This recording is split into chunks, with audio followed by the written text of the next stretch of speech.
Good evening, everyone. I think we'll get started. My name's Karen Redmond. I'm the Mayor of the town of Gawler, and we have our live stream up. So welcome to everyone who might be viewing on YouTube.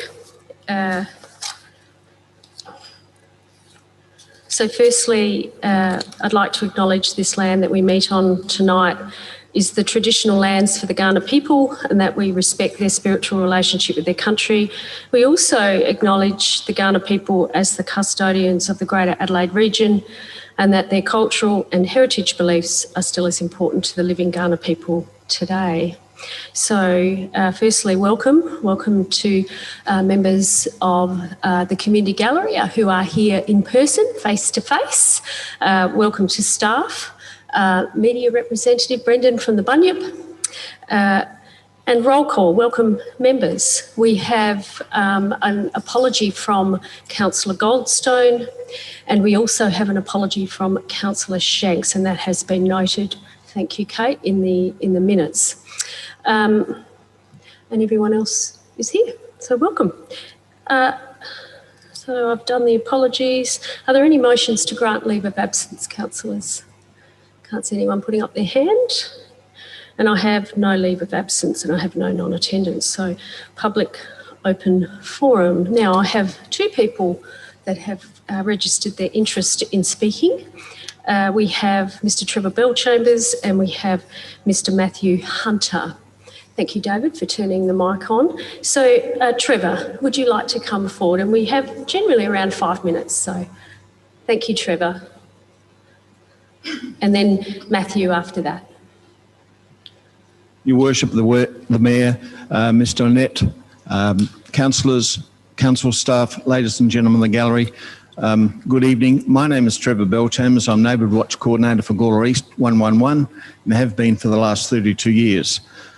I have a concern myself, and it's been raised by several of the people in my area, about the feral cat problem in our area, and it seems that it's just totally out of control. I can look at my security at night and see groups of up to 5 wandering around my yard. The sheds absolutely smell, they're putrid. I have a collection of cars, they get run over those. I have to keep them covered, otherwise they'll be scratched, and some have been. But it just seems that there's nothing at this stage we can do, because I believe council isn't doing anything to process the cats anymore by taking them to a vet or anywhere at all. And I believe that if we do catch one, we are to take it down to Wingfield. So I'd like some direction on that. But I'm just wondering what we can do as a public to try and support this eradication problem.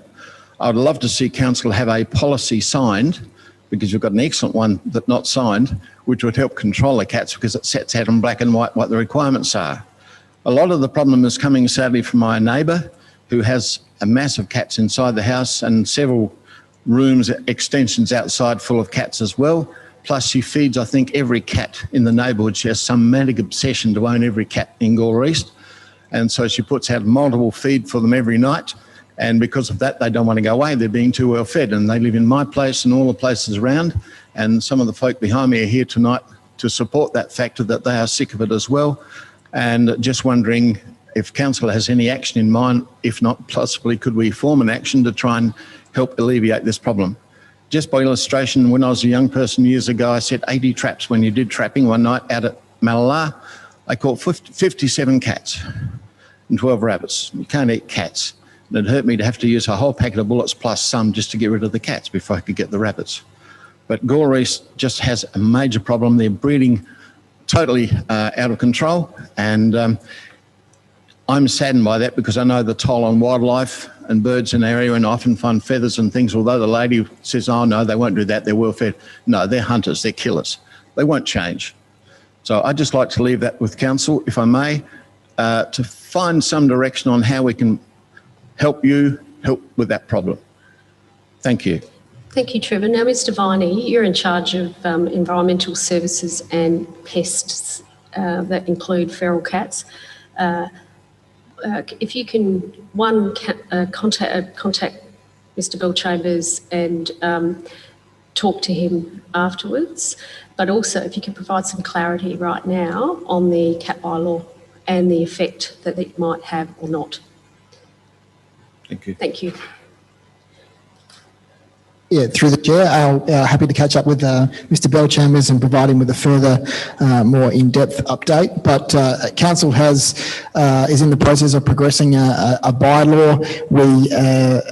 We have prepared a bylaw that has been forwarded through to the to Dog and Cat Management Board for review. They have been comfortable with our amendments, and will be now undertaking consultation in the first half of this year on a cat bylaw, which will seek to introduce a number of measures to control the management of cats within the council, such as the numbers of cats, the times and curfews as well. So that's something that we will be progressing, and there'll be opportunity for the community to provide feedback on that cat bylaw early this year. Early this year? So any further clarity around that time? The dates haven't been set yet for consultation, but it will be within the next month or so. Okay. Questions? Elected members, Councillor Fraser and then Councillor Tooley. Ryan, is there a limit on the amount of cats? Diane, if you can talk into the microphone, otherwise we can't hear you. Is there a limit on the number of cats that a household is allowed to have? That is in the current bylaw. Yes, through the chair, the current bylaw proposes the ownership of 2 cats per household. So as a follow-up to that, can we do something about somebody who has so many cats? Yeah, through the bylaw, once that is passed and implemented, there will be an opportunity to control that numbers of cats per household through, not at the present time, no. Councillor Tooley. Thank you, Mayor. There's a family on Eucalypt Drive that has recorded exactly the same issue. I believe they've written to us. So my question in relation to their concerns and Mr. Bell-Chambers, and I hear what Mr. Viney's saying, but is there nothing we can do now? Are we powerless right now as a council to assist with this problem? Mr. Viney. Yeah, through the chair, we currently provide cat traps for members of the community to catch cats. There are some unusual requirements in relation to the legislation in that you can only catch a cat and withhold a cat if it's an unidentified cat, a feral cat. And there are some oddities around that particular piece of legislation, but we do provide the opportunity for members of the community to hire a cat trap to capture the cat, and then the procedure then is for them to take that to Animal Welfare League or RSPCA or a facility of that nature. Okay, thank you. Okay, I'm going to keep moving. So one and then one by you, and then I think we'll call it quits and we'll keep moving. Councillor Tooley. Yeah, thank you, Mayor. Mr. Viney, this was one of the problems that people mentioned, that yes, they may borrow a trap, but then it's the what next, which is either expensive, difficult, it's not clear. So if Mr. Bell-Chambers borrowed a trap legitimately and he trapped some cats, what can he do at no cost to him to effectively deal with the cats? I think Mr. Viney's answered that the resident has to take that cat to Wingfield. Yes. That currently exists, whereas with the bylaw, there'll be further structure around what council can do and can assist residents. But that will be coming back to council, and we can review that then. Is that correct? Yeah, absolutely. Once consultation has occurred, that feedback from consultation will be presented back to council, along with any proposed amendments to the bylaw that may or may not be necessary. Okay. Councillor Davies. So just some clarification around the timeline here, because I know we had a version of a bylaw, a year or so ago that that ended up not happening because part of it got cut out, and then I believe we passed another version of the bylaw recently. So is this a continuation of those particular sets of issues that we were talking about at the time that got knocked back? Yes, through the chair, that is correct. Our original bylaw sought to have a much tougher control on the ability to catch and capture cats and deal with cats. But that was on the advice of the Cat Management Board that had to be removed. But we've since made those amendments to the draft cat bylaw that has been presented to the Dog and Cat Management Board, which is required to do so for a period of 21 days for consultation. That period of consultation has concluded now, and the next step is for council to go to the wider community to consult on that bylaw. Thank you. So I will allow Councillor Sample, because Councillor Koch wants to answer a question too. So Councillor Sample, you had your hand up. Thank you, Mayor Karen. I agree with Councillor Tooley. The problem first began about this before Mr Bill Chambers contacted me to do with a problem in that area. But there was other areas, you know, like peacock and eucalypt, and certainly the lady that had contacted Ian and myself about the fact, the drama she went through, I actually had a feeling that it had been fixed. And the drama, what I'm saying about is she did the right thing. She went to council and she said, I would like to get a trap to catch a cat that is killing the birds in my yard, and I want these birds to be in my garden, the same as we all do. It cost her to have that trap, which I'm blown out of the water, so we need to definitely change that, because they should be free to people that have got that problem in their yard.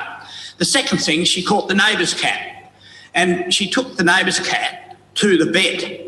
Now, this all took time out of a ratepayer person, and with that, it was returned to the neighbour, and now they don't talk to each other. So this is causing friction in the area. Then I heard from Mr Bill Chambers, who explained to me something that I would have Councillor thought... Sample, Deputy Mayor, that sign needs to be changed. Deputy Mayor, what's your question? Well, You've been talking for a while now. I believe we have to do something now, as Mr Viney has said, but can we get more cat traps? Can we do something within the next month? Because this is a problem right now. It's got to be stopped. And otherwise, I believe that ratepayers will take the law into their own hands. Thank you.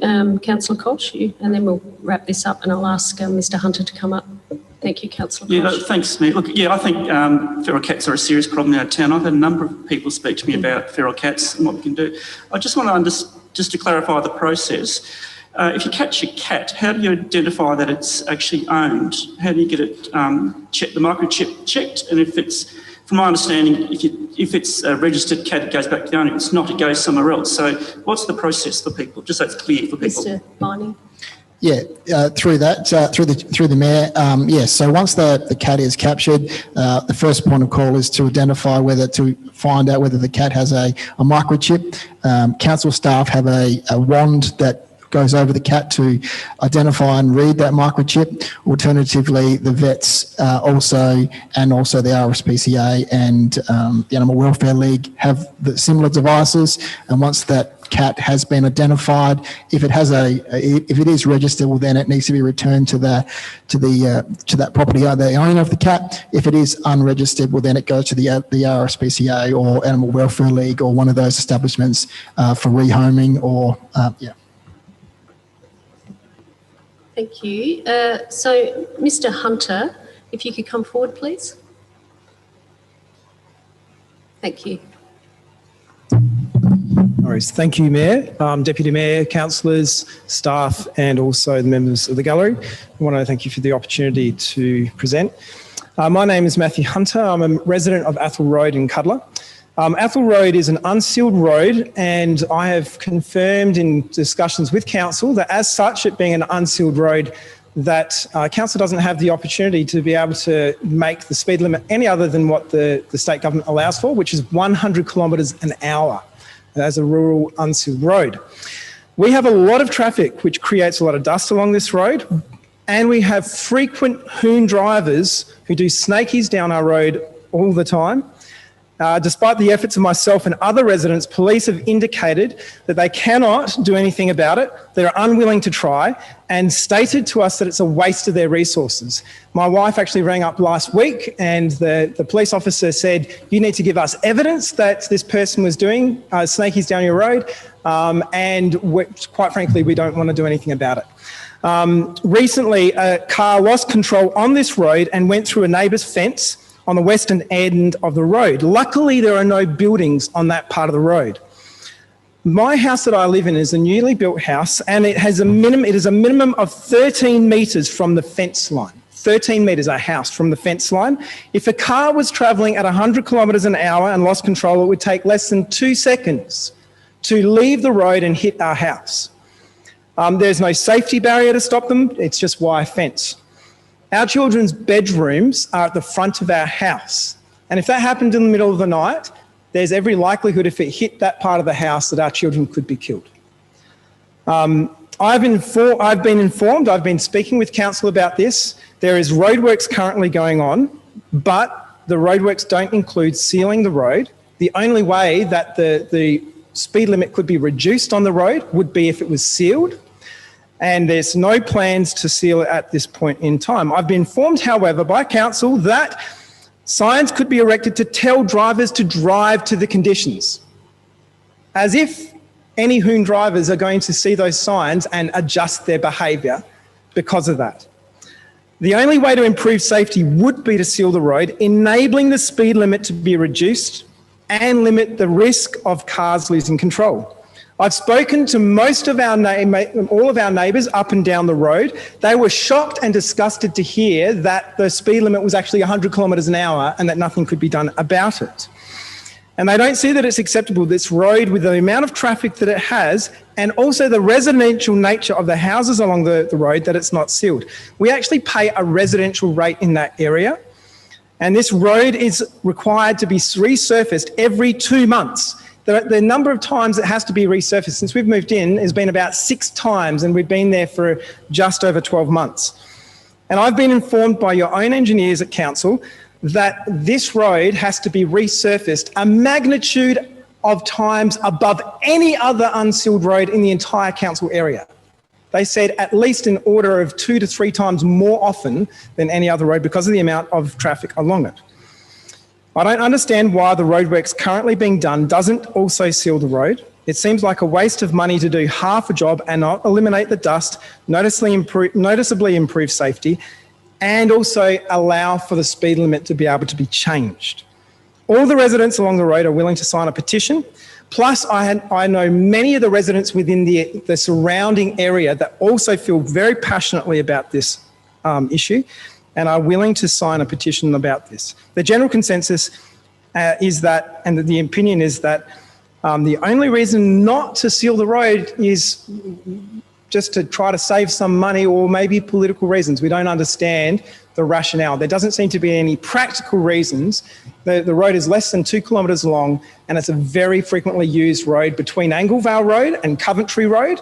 There's a lot more traffic going along, and now that the expressway's opened up, that's only increased. The last time there was any studies done on the number of cars going along was over 2 years ago. I understand you don't have to do a study up until 5 years' time, so another 3 years' time.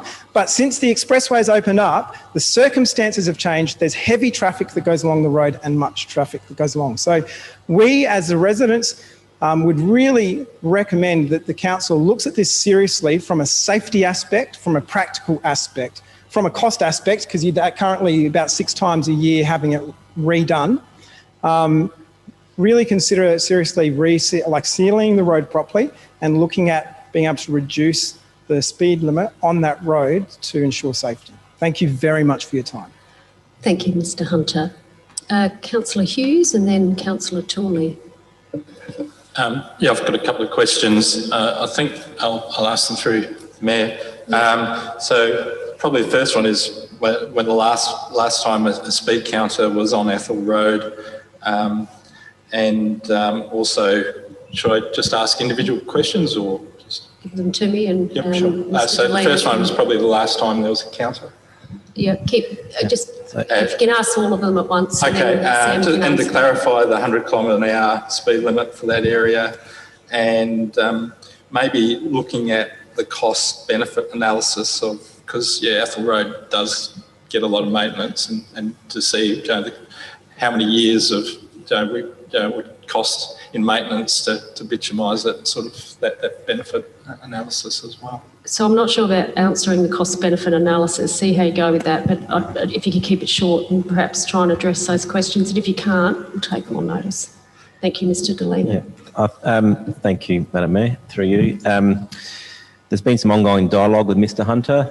He's lodged his complaint through the council, has been escalated to myself, and I've been in correspondence, so I've got some background on this particular matter. In terms of the first question, the last time a count was undertaken was in middle of 2018. Mm-hmm.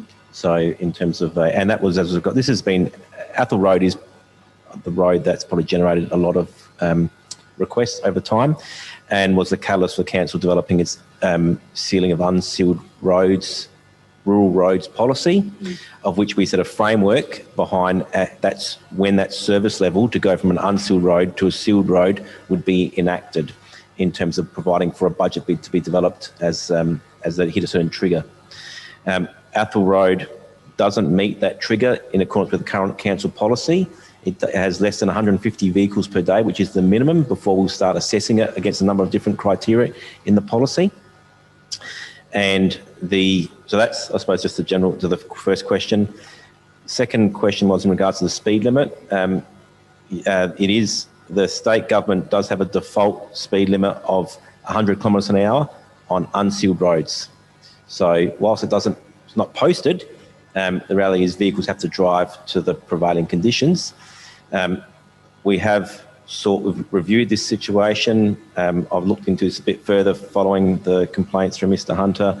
I've challenged my staff to look at what else we can do in this space, and we can put some advisory signs in respect at some key locations along Athol Road, but effectively just to remind drivers, in accordance with the standards that are available for signage, to drive to the prevailing conditions. So that's really the extent of where we're at with the respective matter. And the cost benefit, you're going to take that on notice?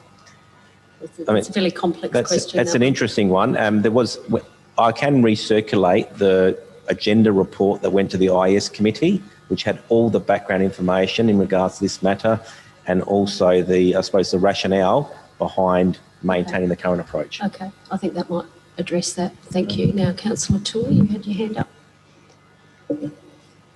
Yeah, it seems incredible. The Gawler East Link Road has designed bitumen wide, no people on it, 50 kilometres an hour. And we're told that's for safety. Here we have residents 100 kilometres on a dirt road is a nonsense. What can we do to help Mr. Hunter and those residents? I've been in council areas, many of them, and we see road softening. We see divisions, we see medium strips put in, we see humps and lumps put in to slow the traffic down. This is a dirt road. A dirt road should not be 100.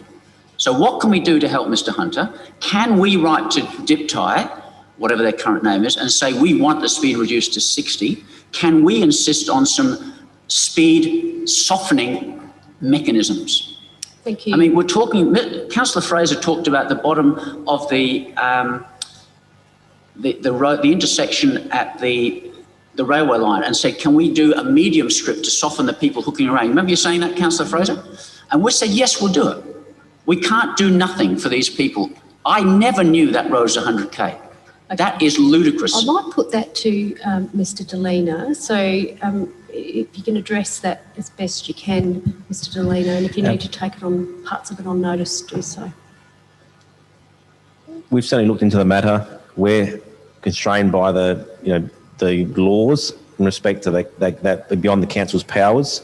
We can't, and DIT, the Department of Infrastructure and Transport, can't actually allow a speed limit to go in on a dirt road.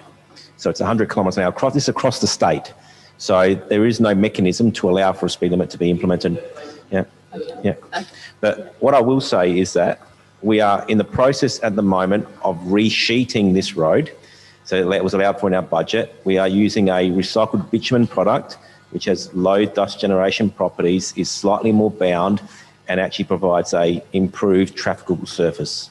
So there are some meaningful improvements occurring there at the minute, but the road currently isn't planned to be sealed because it just doesn't meet the council's policy. So unless we revisit the policy, maybe the petition might be an opportunity to revisit this particular matter if that was to be presented. And you'll circulate that other information. And I'll circulate that information. Previously talked about, which might help. No, Mr. Hunter, you've had your say. Sorry. Oh, okay. We're going to keep That's right. moving. But thank you. Yeah. So A petition might help? Because I was going to say don't bother with a petition because my understanding is petitions here are totally ignored in this council. So before you go to the effort of a petition, just check out whether they'll have anything. Because I've seen petitions come here that have just sat on the table. I've fought for them and they've been rejected. That's this council. So be very careful on that. okay, so I'll thank you everyone for your coming to council and making your presentations. We very much appreciate it. Thank you. Okay, so that concludes public open forum. There are no deputations. Now, declarations of interest, councillors, I'll just go around the room. I'll start with you, Councillor Davies. If you do have a conflict, can you please raise your hand as I'm moving around? Councillor Hughes, do you wish to declare which item, and then you can go into detail at the item? Certainly. 11.2, 11.4, 11.5. Thanks. Okay, and I will be declaring perceived conflict in 11.2, an actual conflict in 11.3, and that's it for me, I think, and a perceived conflict in 11.13. Okay, so any other declarations of interest at all? None. Okay. Thank you. Now, moving on to item 6, Councillor Fraser. Yes, I'd like to move item 6 to item 18, please. Do I have a seconder for that? Councillor Kosh, I think you put your hand up first. So moved by Councillor Fraser and seconded by Councillor Kosh. All those in favour? You may. Councillor Fraser is asking that we move the adjourned items to later in the meeting. I would vote against that and I would process that on 2 grounds. Number one, the regulations state that adjourned items must be the first items of business. And the second thing is these have already been adjourned before. There is every chance they could come to the end of the meeting and then it would be 3 months. I just don't think that's good practice. Thank you, Mayor. Thank you. Any other discussion? I didn't give the mover or seconder an opportunity, but if you want, you can. Yes? Just to clarify, we actually are dealing with these items by moving them down into section 18. So we actually are dealing with those adjourned items as the first item of business. Thank you. Thank you. So I will put this motion. All those in favour of the motion, please raise your hands. All those against, it is carried. Thank you. Right. So now we move to petitions. There are no petitions. Confirmation of minutes. And we have one set of confirmation of minutes from the 15th of December. That's right, Kate, isn't it? Looking for a move. Are you happy to move that way, Councillor Hughes? Do I have a seconder? Councillor Fraser. All those in favour? All those against? It is carried. Business arising from minutes. Council member reports. Councillor Davies. Just to mention that the new Gola chess group is doing quite well. It managed got front page of the Bunyip last week, and It wasn't your picture though. no, it was but it was Ryan. Ryan, formerly of our youth committee, who's running it, got on front page of the Bunyip. Tony Piccolo's donated some chess boards to the group, and it's doing quite well for itself. So Fantastic. yeah, it's That's good. great. It's a good addition, isn't it? And there's lots of interest in chess movies. Yes, the Queen's Gambit has caused a lot of new interested players, it turns out. Lots of people going to Russia playing chess, maybe. Anyway, when we're allowed. Okay, Councillor Fraser. Yes, I'd like to report that I went to the breakfast yesterday morning at the rec centre, and it was very successful. Some really worthy recipients of some awards. Great music by Crafty, some brilliant speeches by the Mayor. It was a really good event. I'm sure the Apex Club were really grateful that it was indoors when they woke up and it was raining. But I do think, albeit that it was really, really good, I do think that it lacks the community feel of the park. It's just, and unfortunate, I understand why we couldn't do it, but yes, the park does have that more community atmosphere about it, I think. Councillor Hughes. I agree with Councillor Fraser. I attended the event yesterday and thought it was really inspirational to hear all the good things that Gawler residents and community members and community groups are doing, and just really good atmosphere from all the volunteers in the town, and just it was really rewarding. It was like an ad for Gawler Council that went for a couple of hours. It was really well done, and I like the fact that it was live streams to the hotels. And my feedback from the hotels was that some of that the sound may not have worked at one places, but yeah, it was at least there was an attempt to try and have the rest of the community involved, and they attended the breakfast there as well. So I think that was really good, and just really highlights what's going on in our town with these community groups and inspirational people that do a lot behind the scenes that really deserve recognition as well, which was really nice. And even if they felt they didn't deserve any recognition, which was really quite humble as well. So it was really well done. Yeah, Gavin Lowner is a worthy recipient of Citizen of the Year, but he didn't think he deserved it. He thought other people had far greater credentials than he, but I think once he started talking, we all realised how credentialed he was. So, yeah, no, it was a great morning.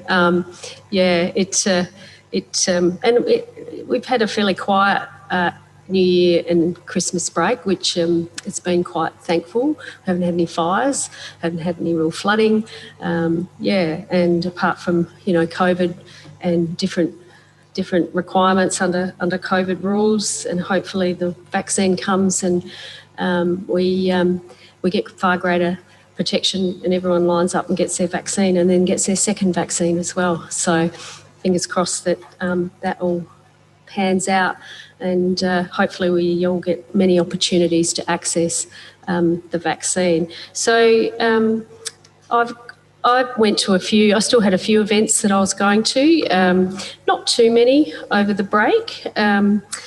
We did have a meeting with Minister Corey Wingard that was quite successful, and that was very much focused not only on sport and rec and opportunities, highlighting to the Minister of where Gawler sits with that, but also about, the department looking after their verges along the state government maintained roads, and I must say they have been mowing. I can't believe it.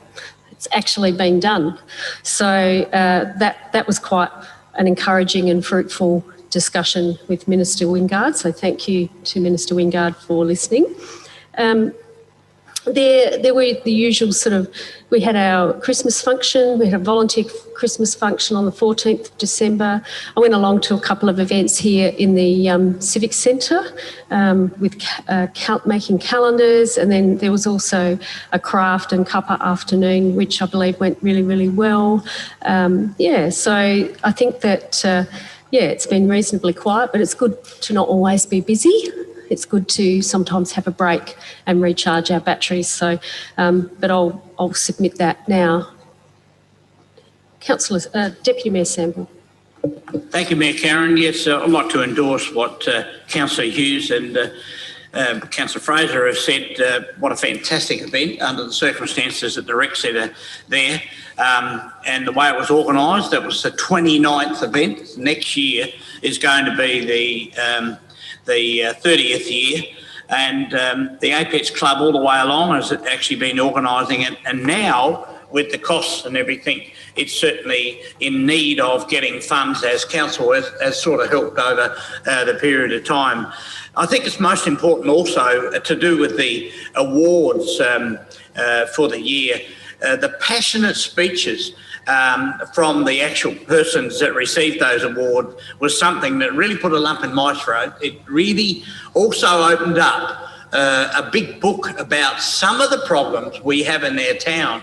And when I say some of the problems, I mean, I didn't know half of the stuff that these recipients of the award mentioned.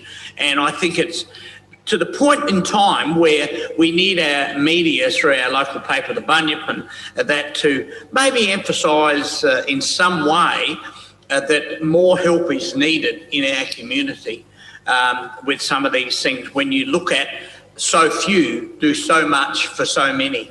And this is one of those things that stood out.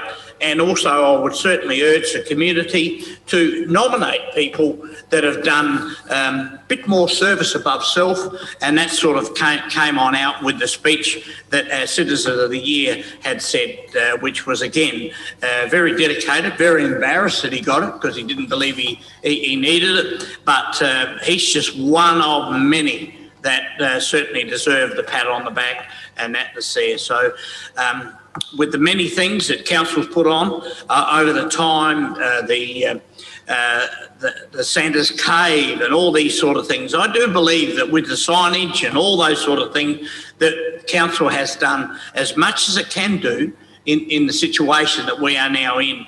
And I just urge all councillors to work with our communities and to go forward and hopefully make 2021 a far better year than 2020 was. Let's hope so. So our ambassador was Dr. Naomi Rutten, and she spoke passionately about the need for better mental health services, not only here in Gawler and the district, but also in the north. And she made it quite clear that there is no private psychiatrist working north of Adelaide, which is just appalling. So it'd be really good for the media to pick up on that issue and talk with Naomi, Dr. Naomi Rutten, about that very real need in our community. So thank you, everyone. Yes, Councillor Tooley. Thank you, Mayor. Yes, look, I deliberately decided not to attend the breakfast this year.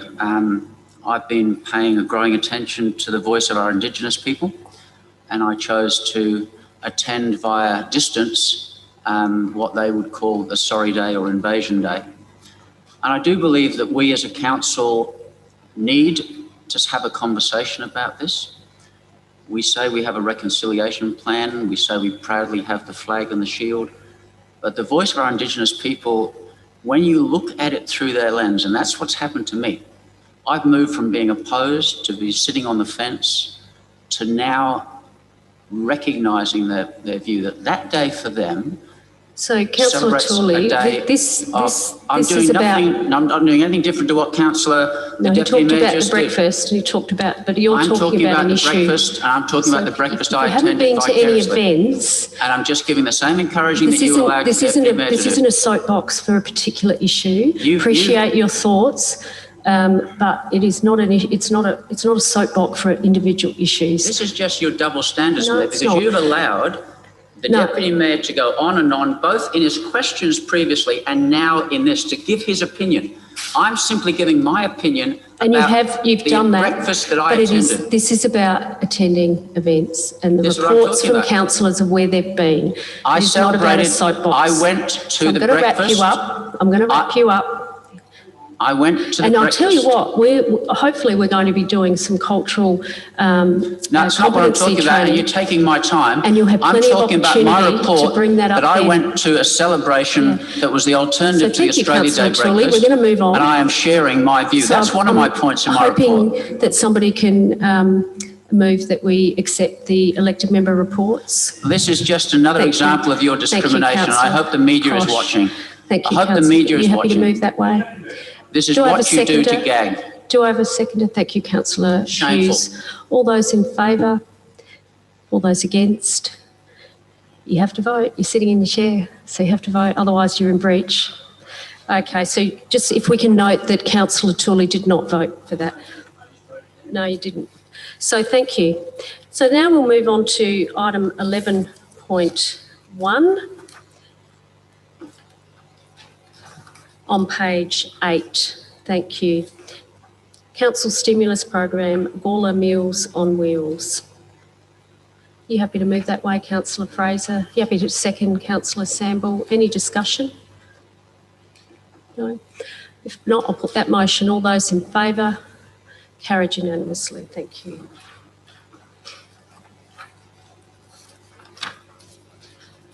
(11.2). Now I'd like to declare a perceived conflict. I will be dealing with this conflict by staying in the room, and I'll be participating in the debate, and any decision that I make will be in the best interests of the community overall. Thank you. Right, so I'll go to Councillor Hughes and then Councillor, well, I actually saw Councillor Hughes first, sorry. So, Councillor Hughes. Yes, thank you. Yes, I've got a actual conflict because this relates to me. So I'll be leaving the room after hopefully being allowed to give a very brief personal statement. So you wish to give a personal statement? Yes. Does the meeting allow, you're seeking leave? Does the meeting, if you could just show by your hands, you have leave? And then I'll go to you, Councillor Tooley. Basically, all I really wanted to say is that as a councillor, if you do get a complaint and it is cleared, you don't actually have to ask, you don't actually have to have the report go to council, but I would ask all councillors that if you do get a complaint made against you, that you do actually ask for the report to go to council through governance, and that way it's open and transparent, the whole process. And I suppose this complaint relates to April last year and was made on the 30th of November, but I just think it's really important that these matters are recorded and kept in the minutes. I suppose I can't really go without saying that this was actually found to be, and there was discussion in the report about being frivolous and vexatious and not in good faith, and they even talk about vexatious instituted in the intention of annoying or embarrassing the person against which they're brought, which is quite interesting definition. But yeah, I'd like to leave it at that. So we'll allow you to leave the room. So, Councillor Tooley, you wish to declare a conflict? Oh, we'll wait for Councillor Hughes to leave the room. Okay, so you wish to move the motion? Yep. Do you want to turn your mic on so we can hear? So just a couple of questions before I speak to the motion. If you can move the motion and then you can ask your questions. So you've moved the motion? I moved the motion. So you're going to speak to the motion? Yeah. Okay, you speak to the motion. Can I ask my questions first? If you wish. And then speak? Thank you. So question number one, whose decision was it to send this complaint to the very expensive lawyers? That was my decision because I managed the complaint and sent it straight off to the lawyers. And I think it was a fairly straightforward decision from the lawyers. Thank you. My second question, why has mediation and meetings never been tried, not once, since I've been a member, to try and resolve a code of conduct? There have been mediation, and the discussion around mediation, as you would be well aware, are confidential discussions, and there have been those in the past. But I won't go into detail because that's not appropriate. Okay. Well, I'll now speak to the motion. I just put my clock on. None of these, and I speak in relation to the next three, none of these code of conducts had to come before us as a choice. I presume like a previous council meeting when there was a whole load about me, I presume this is perhaps an intention, I suggest, to perhaps have a go at me or shame me. And maybe even there'll be some speakers who want to blame me for the cost of $6,035. When I initially complained This earlier, complaint only cost $875, from my understanding. That's correct. Yep. You're right, Mayor. I'm just talking about the three of them. Perhaps I shouldn't have, but I just said the three of these in a sequence. Just focus on this one. Yeah, okay. Yeah. When I initially complained about the Mayor, the Deputy Mayor and the former Deputy Mayor willfully breaking the rules to debate a formal motion back in April, and I followed that up not too long after that, the investigator did not address the issue of Councillor Hughes or Councillor Samble, and the investigator refused to look at complaint item 2.6, which says, 2.6, you must comply with all council policies, codes and resolutions. In my follow-up debate with Waterhouse lawyers, I pointed that out, that I shouldn't have needed to do that because they were implied in my complaint. And my one omission was to not actually mention 2.6, the one that I just said, a member must comply with all council policies, codes and resolutions. So the principal of Waterhouse lawyers said to me, because it was not in the brief, they cannot look at it. And she said to me in a telephone conversation, the only way we could look at 2.6 is if you were to resubmit it. Now, in their finding, if you look at that additional one, where it actually focused on the Mayor, they dismissed it and said, well, 2.6 wasn't investigated. But they did say two important things. The resolution put by Councillor Shanks was truly a formal motion, and they reiterated that a formal motion cannot be debated. I therefore decided to resubmit more recently and to nominate the Deputy Mayor, Councillor Hughes, and to say, okay, you could have done it. I don't really want this, but 2.6. And in the preamble to that, which I submitted, I said, I submit this with great regret. I do not want this to go to the lawyers. I am happy with mediation. All I've ever wanted was an admission that you should not have debated a formal motion. The facts, that cost, I think, $2,500 for the two, but you'll break it down to $800 or something for this one. The facts are, I'll always stand up against misuse of powers, against deliberate double standards, against manipulation of the rules, and I'll stand up against lying when it happens in this chamber. It's never my decision to send these complaints to the lawyers. I've always said that my preference is to mediate. I even asked governance and CEO and Nat and the Mayor in an email. I said, if I can't get a resolution when I try to talk to people and people won't answer my emails and won't talk to me, what other thing can we do to help? And their answer was, you must submit a code of conduct complaint.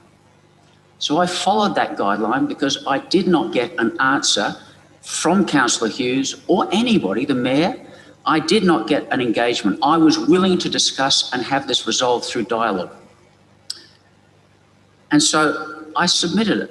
It was not my choice to send it back to the same lawyers. And I'll just preempt that people are going to say, Councillor Tooley, this was dismissed as a trivial matter. Waterhouse did not even look at 2.6, even though they'd said to me they would, if it ever came before them again. I read the report. The Mayor decided to send it to them.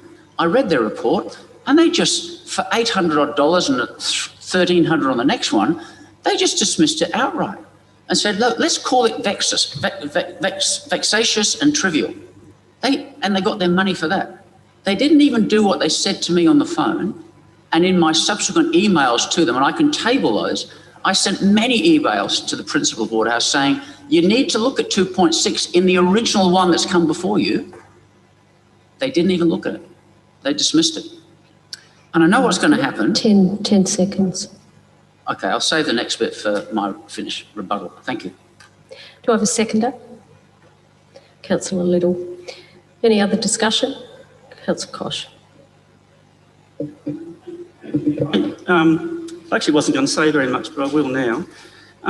This complaint was frivolous, it was lacking seriousness or sense, it was vexatious, it was brought maliciously and not in good faith. That's the facts. It doesn't matter how you talk around it, that's the facts.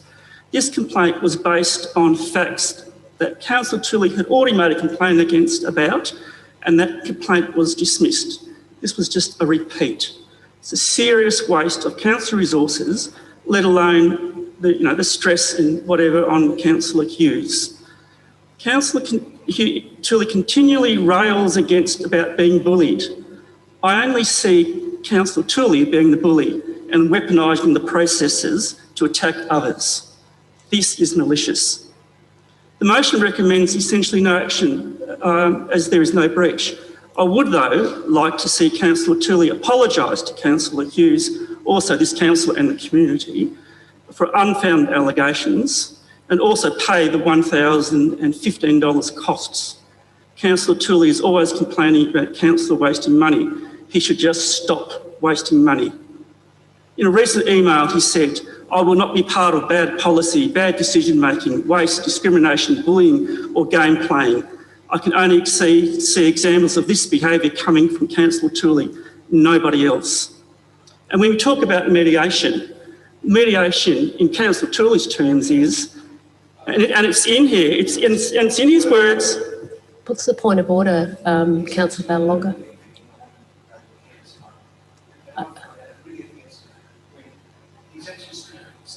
So, I'm sorry, Councillor Ballalonga, but Councillor Ballalonga, you need to articulate what part of the regulations has. If you can't give me detail around what breach there is, I can't rule on it. No. Thank you for yelling at me, Councillor Tully, but as you know, no, you can't explain. I can't uphold any point of order. Can I finish now? Keep going. And the biggest issue for me is that Councillor Tully keeps saying, "Oh, if we have mediation, it would be all solved. That's the panacea." Mediation for Councillor Tully is you apologise before we go into mediation, and then we will only go into mediation if it's that result. And it's in there. It's actually written. All I'm reading is his words. So there is no chance of mediation with Councillor Tully. And if you want this council to act efficiently and effectively, Councillor Tully should stop bullying people. And this is it. We've got 3 of them. Councillor Koch, I'll call you on that. Okay, fine. Unacceptable. Thank you. Okay. Thank you. Any other discussion on this particular matter? Councillor Tully, you can close the debate. Thank you, Mayor. You've just witnessed Councillor Koch unleash one of his attack tirades, attacking me, defaming me, calling me a bully, saying that people can't mediate with me when not one person, he's nodding now, not one person has ever tried to have a meeting of mediation with me in a code of conduct complaint, not once. And as Councillor Davies would know and Councillor Little would know, when they've tried to negotiate, I have answered their questions with, yes, I am willing. Their question to me, as they've been put in the position of dealing with it, I have said, yes, I am willing. And as they know, the other party hasn't. And no one has ever tried. Councillor Koch would have you believe that based on a meeting in 2015 that was not a code of conduct complaint, that I walked out because he began to insult and attack me, that somehow that means no one can meet with me. He has said that in this meeting. He has defamed me and said, nobody feels safe with me. How dare he make a defamatory statement like that? Totally baseless. Councillor Tully, just focus Totally on baseless. closing the debate, please. Councillor Koch. Thank you. Councillor. Okay, if you could just Councillor- finish up, Councillor Tully. Councillor Thank Koch. you, because we've got a few more to go through, so if you could just Councillor finish up. Koch said that the term in this report that my attempt was malicious. No, he's referring to a definition that Councillor Hughes has just read. They said, we will not investigate 2.6.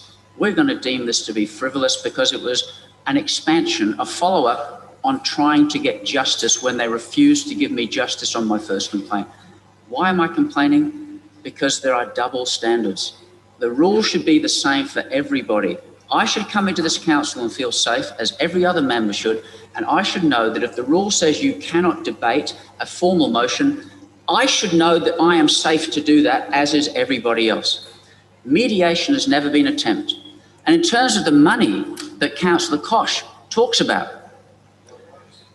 his complaint against me for an apology I'd already given was $11,500. Okay, so you've got to focus on the actual debate. So if you can focus on this one and then just wrap it up. I totally agree that the amount spent on this investigation and in any investigation is a total waste of money. I agree with that. Just like that $11,000 was a waste of money. $11,000. Just like the $24,000 on the FOI is a waste of money. So I'm going to, you finished? And almost, and just like the $32,000 that's been spent on a witch hunt against me that has found no complaints. Wasn't part of the debate, Councillor Tooley. That everybody has been told, we're going to wrap it up. Complaint, thank you, Councillor follow Tooley, the procedure. You're not wrapping up the debate. Currently you're is talking over about something else. $32,000. I don't know what you're talking about. So don't jump up about $800 and I didn't cause it. The mayor caused it because she refused to even attempt mediation. The debate is closed. Thank you. The debate's closed. You've had your chance. I'll put that motion. All those in favour, please raise your hand. All those against? It is carried. Thank you. Now, if we can bring Councillor Hughes back in the room. Thank you. Now, Deputy Mayor, for this next item, I will declare an actual conflict, as I am the subject of the complaint, as lodged against me by Councillor Tooley, and I will deal with that actual conflict by leaving the room. If you'd like to take the chair, Deputy Mayor. Thank you very much.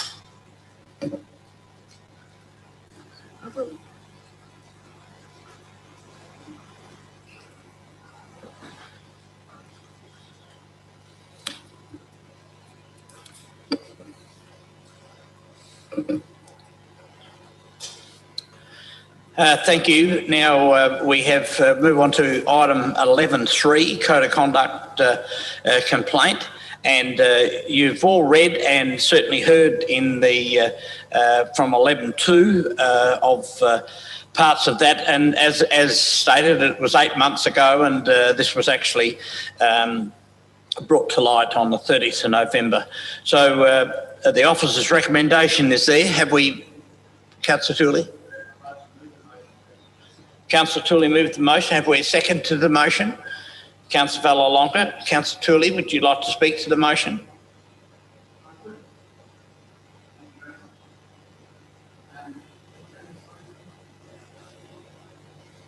How do you do that?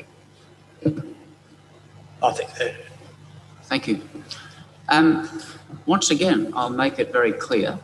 I only resubmitted this because Waterhouse lawyers refused to look at item 2.6. And 2.6 says, as I've read, every member of this council must comply with the rules and policies of this council. And they said, when I submitted the original complaint, that I didn't want to go to lawyers, but the mayor sent it to the lawyers. They said, we can't look at 2.6 because you didn't initially, it was a technicality. And I said to the, I think it's Felice D'Agostino, I said to her, Felice, you know my complaint that I put to the mayor was about part 2 of the code. And yes, I might not have specifically mentioned 2. No, Councillor Tooley, in my brief, I cannot. Out of my frustration, again, for the reasons I've mentioned, Deputy Mayor, that I just don't believe there should be 2 standards. And I've been blocked from debating a formal motion time and time again, yet on that night, 3 of you willfully debated that. I just believe that's wrong. And I will fight. I hate injustice. I will fight against injustice. So I thought, well, my only chance is to resubmit 2.6. Again, when I submitted it, I think it sent to the CEO, I think my opening statement said, I'm really sorry I have to do this. It brings me no joy. I would love to have this settled through discussion. All I want is an admission and an apology. And not one time ever in a code of conduct has there ever been an attempt, even though it's in our own complaints handling procedure. Councillor Hughes. Councillor Toys, there have been attempts to have mediation with Councillor Toys. Well, you must name them. You must name them, because that's not true. You're lying. I'm not lying. You must name them. Okay, item that's coming up shortly. Yes, I'm not speaking about that one yet. I will speak about that one. I will speak about that one, because Councillor Tooley. Sorry, no, Councillor Hughes, I won't accept that. About that one. Councillor Tooley. That's in the future, and I'm coming to that one. I'm not. Councillor Fraser has the floor. A formal motion, seconded by Councillor Little. That the motion be put. We have the formal motion moved. That's just gagging debate. I'm sorry. All those in favour of that motion? Those against? The motion is to be put. Okay, you've seen the motion there, the officer's recommendation, moved by Councillor Tooley, seconded by Councillor Valalonga. All those in favour of that motion? All those against? The motion is carried. Thank you.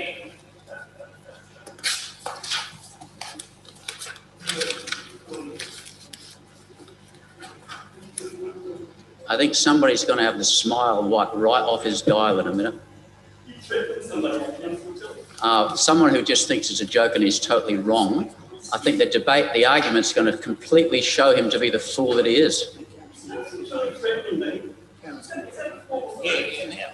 If you consider verbal debate. Sorry, what's that?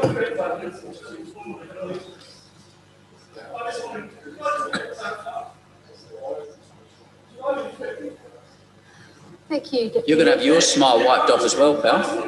I haven't been in here, so That's sorry. if we don't gag the debate. Thankfully. If we let people speak, we're just going to see how dumb those comments are. So we're moving on to 11.4, is that right? Councillor Hughes. Councillor Hughes.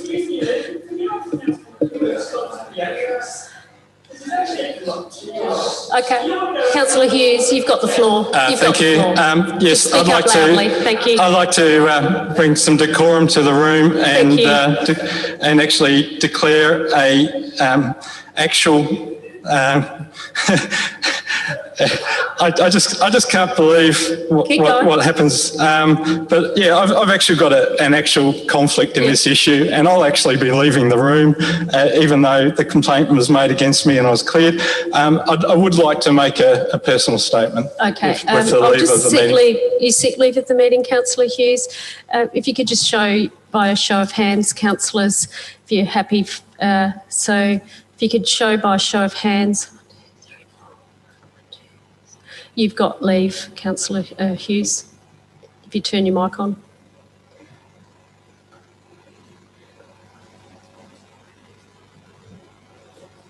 Thank you. Okay. This code of conduct that was brought against me was completely thrown out, and it was even these lawyers went to the trouble of actually saying that I didn't defame Councillor Tooley, which was really good of them to do that as well. It relates to the issue on the 26th of June 2018 when a debate on RV friendly revoking motion, which was actually moved by Councillor Tooley, seconded by Councillor Valalonga, and Councillor Koch was speaking regarding his investigations, discussions on the caravan parks, and he was actually making comments about how RV friendly had reduced businesses and won by 40%. And this is where Councillor Tooley was interrupting and said words like he must be a bad operator or words to that effect. What's the point of order? I am allowed to interrupt when a lie is being told. I was thrown out for giggling, not for any other comments. And Councillor Koch actually said, Mayor, you don't need to throw it back. I'd just like you to be respectful. Okay, we're not going back around yes, again. I'm not upholding that point of order. Thank you. This is not disputed at all. Councillor Tooley kept chuckling to himself on points made by Councillor Koch, and it appeared to mock his discussions with the operators. Councillor Koch actually mentioned a number of caravan staff, 5 were reduced at one park, and there was more mocking laughter from Councillor Tooley, and this was heard by all the staff, councillors, members of the gallery. I'm not. Councillor Koch. He is making this up. That is not in the record. Go and look at the record, and there was no video. He is totally fabricating there. So I'm not. These are all from our records of the meeting. There are records. We take notes. Councillor Koch raised a number of negative endpoints on the RV-friendly operations, with more ongoing sniggering laughter from Councillor Tooley. Councillor Koch raised statements from present and previous operators. The point of order there Okay, is yes. a complete recount of this version of history in 2018, or is he talking about this motion? I'm actually talking about what happened. He's making a personal statement, and he's allowed to do that. It was quite shocking and surprising, the actions of Councillor Tooley, laughing and mocking throughout this whole time. The Mayor then referred to Regulation 29.3, related to removing a member from the meeting for interruption of a meeting and a member behaving in an improper and disorderly manner. Under this meeting regulation, Councillor Tooley was given an opportunity to provide a personal statement, which he did. Councillor Tooley said in his defence he was only giggling to himself while looking at his notes. He then left the room. As per Regulation 29, as read out by the Mayor. He was not thrown out of the meeting by the Mayor, as is often claimed since. The Council then discussed the issue for over 10 minutes in deciding on a motion which is, my view, a censure based on contravention Regulation 29.3 and requesting Councillor Tooley to adhere in future to meeting procedure. This was carried unanimously by all councillors present.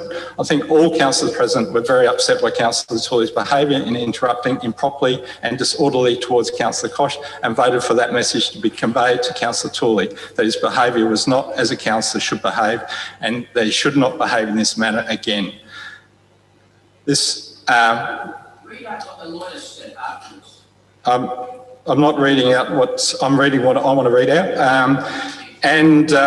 It's also been, there was a meeting here on the 1st of December 2020 on meeting procedure, and we actually discussed Regulation 29. I asked Felice Estino from Norman Waterhouse if correction motions under Regulation 29 is a censure.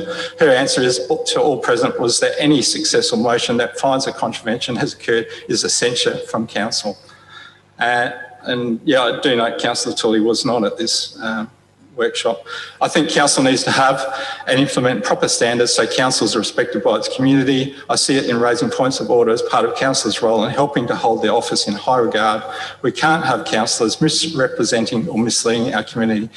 I would not be doing my job if I did not stay silent. This is not a personal attack as claimed by Councillor Tooley at times, but an attempt to maintain council decorum. It is certainly a better option than putting in expensive code of conducts. I've had Councillor Tooley calling me a liar, yelling out liar at meetings since this has occurred, and that continues. Mediation related to this complaint. We were both asked if we wanted mediation. I responded yes, and because I think it's potentially a way to save a lot of money and expenses to council. Councillor Tooley actually said he would only undertake mediation if there was a public apology from Councillor Hughes, and recognition from him that he was wrong in what he said and that he both misled the chamber and had points of order upheld against me based on false statements. This is word for word the email that Councillor Tooley sent in. Needless to say, mediation did not occur. To say that attempts to have mediation haven't occurred in the past, I think it's just 20 seconds, laughable. thank you. Yeah, as I said, I don't think I think it's $3,300. It's a waste of money. I think this has been done to embarrass me. It's not in any favours to Councillor Tooley at all. And as I said earlier, if you do get reports and complaints made, I would recommend that you actually ask for the report to go to council. I think it's very important as councillors to be transparent and make these reports transparent. And the cost of these silly Time's up. things. Thank you. Thank you. We'll allow Councillor Hughes to leave the room before we start the debate. Thank you.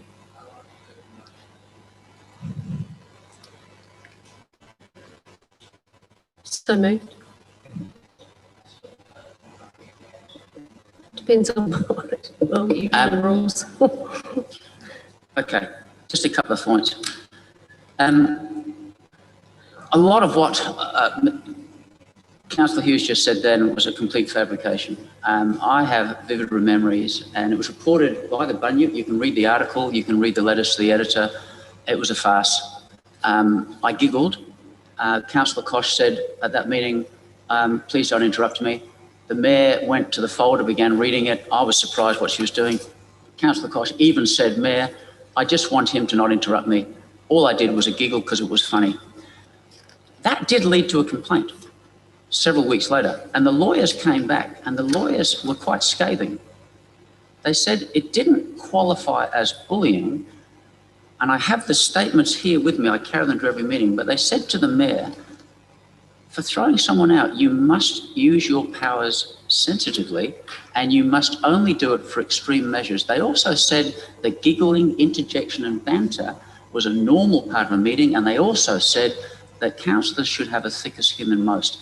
They were three things that stood out in the report about that incident. Now, why did I bring that up? I brought that up in the last meeting, the time when Councillor Hughes lied, was because I was using it as an illustrative point to say that, because we were talking about the new legislation that's coming in and the new powers for the presiding member. And I was making the point that the presiding member has plenty of powers at their hand. In fact, they had been used to throw me out. And that's when Councillor Hughes interjected. And he said two things. No, the members threw you out. And he then doubled down when I complained and said you were censured. And the Mayor upheld 2 points of order against me. I tried everything to resolve this, including trying to get the minutes corrected at the next meeting. And Councillor Hughes did say to me, yes, he would meet, but he had two provisos. The first proviso, which he hasn't mentioned, was that the meeting must be recorded. Yes, Councillor Tooley, I will meet with you, but it must be recorded. And I said, why? What's that about? And then the second thing he made clear was, by the way, I have no intention of admitting that I was wrong. On that basis, I said to the Mayor, is there any point in meeting? And I don't understand this issue about recording a meeting. Mediation meetings shouldn't be recorded. I met recently with the CEO, and he made a point, do not record anything. And I said, I would never record anything. There's no point in recording anything. And so that was a weird way. And now, of course, you hear Councillor Koch laughing his head off saying, aha, I see you were trapped. There was one attempt at a mediation meeting with you, Councillor Tooley. Well, that's it. That was the one. And it fell over because of stupid requirements to have it recorded, a mediation meeting recorded. And oh, by the way, I'm not admitting any guilt. Well, it went, sadly, to the lawyers. And the lawyers have charged quite a bit of money. In fact, they took 3 months. I think they've charged $3,000. They took 3 months to get back on this. And I've got to tell you, they have used what I would term bizarro world logic. The actual regulation in 29 says that if the Mayor reads the riot act to you, you have to leave. The members will then discuss. So I left. And the members have two options. Number one, send you out, send you home. Number two, censor you. So the bizarro logic that the lawyers used was this, to defend and be an apologist for Councillor Hughes, was this. Because they did not send you out, it must have been a censure. Well, we know censure motions require the word censure and a formal motion.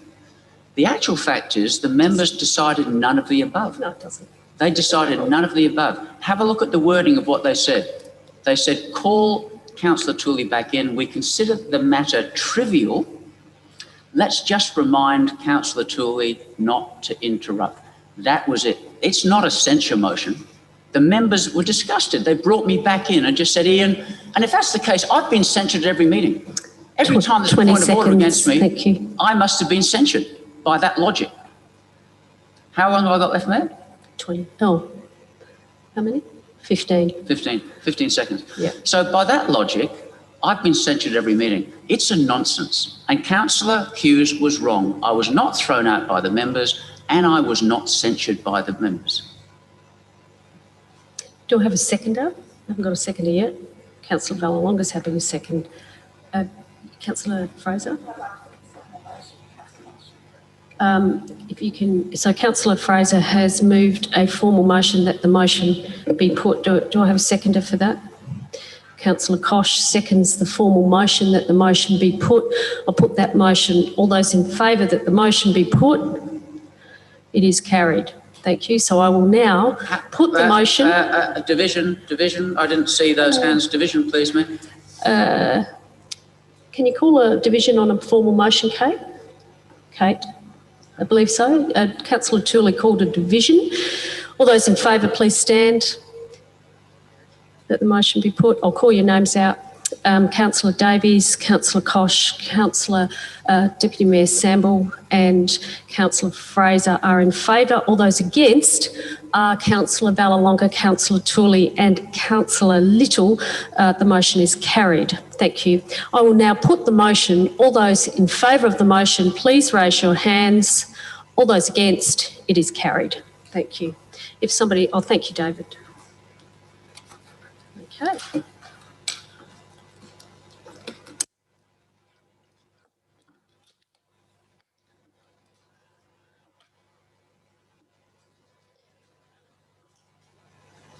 Okay.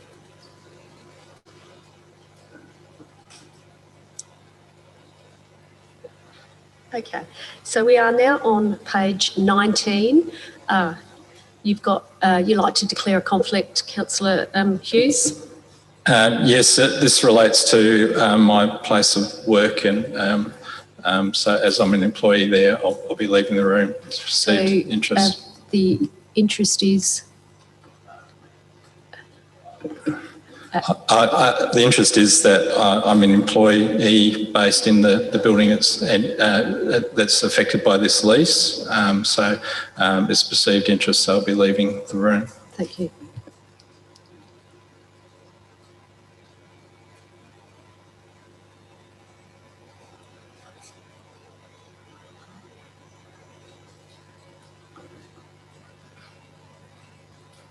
Okay, we have a motion on page 19. You happy to move that way, Councillor Fraser? Do you wish to speak at all? Yes, I would. It's a great opportunity to fill a vacant space, I guess, and you take all the opportunities you can get. Do I have a seconder? Councillor Deputy Mayor Samble. Any discussion? Councillor Tooley. Does Councillor Hughes work for DIT now? I can't speak for Councillor Hughes. He's declared a conflict and he explained that conflict and he left the room. Isn't there another... I won't be speaking for Councillor Hughes. Is there another department that's renting space on the ground floor? It's a sublease. It's a sublease from the Department of Infrastructure, Transport and Infrastructure. And Dew is has sublet from them, and now DCP are subletting from them. So are we gaining the revenue from this lease, or is the other organisation getting the revenue from this lease? No, we're the landlord. So we get the money for this lease? Yeah. Right. So is the current fee that we're setting for the lease in the best interest of our ratepayers? Are we charging a commercial rate? Yes. The answer is yes. Okay. No problem. Any other discussion? If not, Councillor Fraser, are you happy for me to put the motion? I'll put that motion. All those in favour of the motion, please raise your hands. Carried unanimously. Thank you. We'll wait for Councillor Hughes to come back in.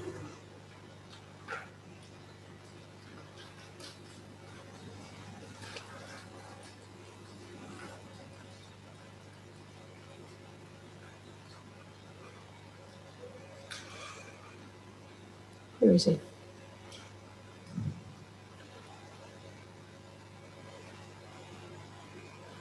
We'll allow Councillor Hughes to take his seat. Councillor Hughes, you got your hand up? Yeah, I'd like to move this motion, but remove the first two items because I think we've got rounds of consultation with our community coming out shortly, and I think it'd be good to consult with our community on the streetscape side of things. Wish to speak to the motion? Yes, please. Thank you, Mayor.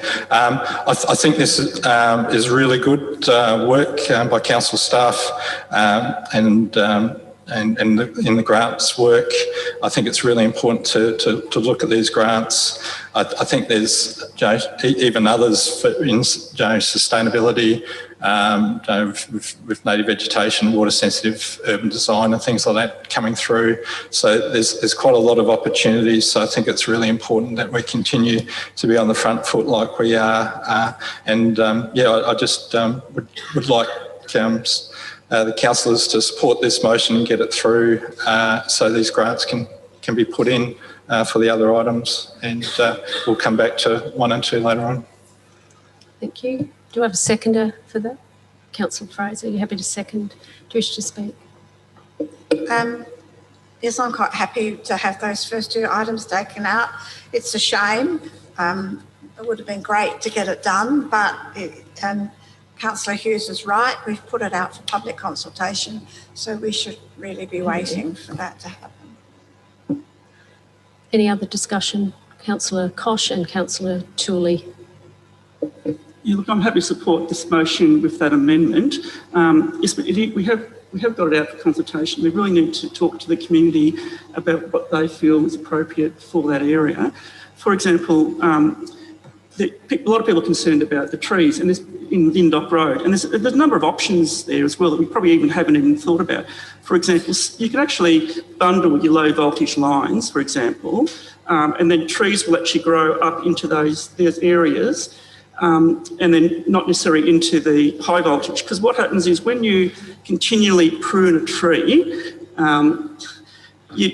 you take away what's called the apical dominance, and you get excessive growth, and the tree grows back up to that same height again. So when you're looking at low voltage lines and you want to keep a cleared envelope around that around those wires, you're continually pruning them down. So, for example, if you actually bundle them, you may be able to lift that up, and the trees would come to some sort of stable height, and you then potentially only need to do a little bit of pruning. So therefore you actually maintain those mature trees into the future, because they still have a lot of environmental benefits, etc. So that would be good.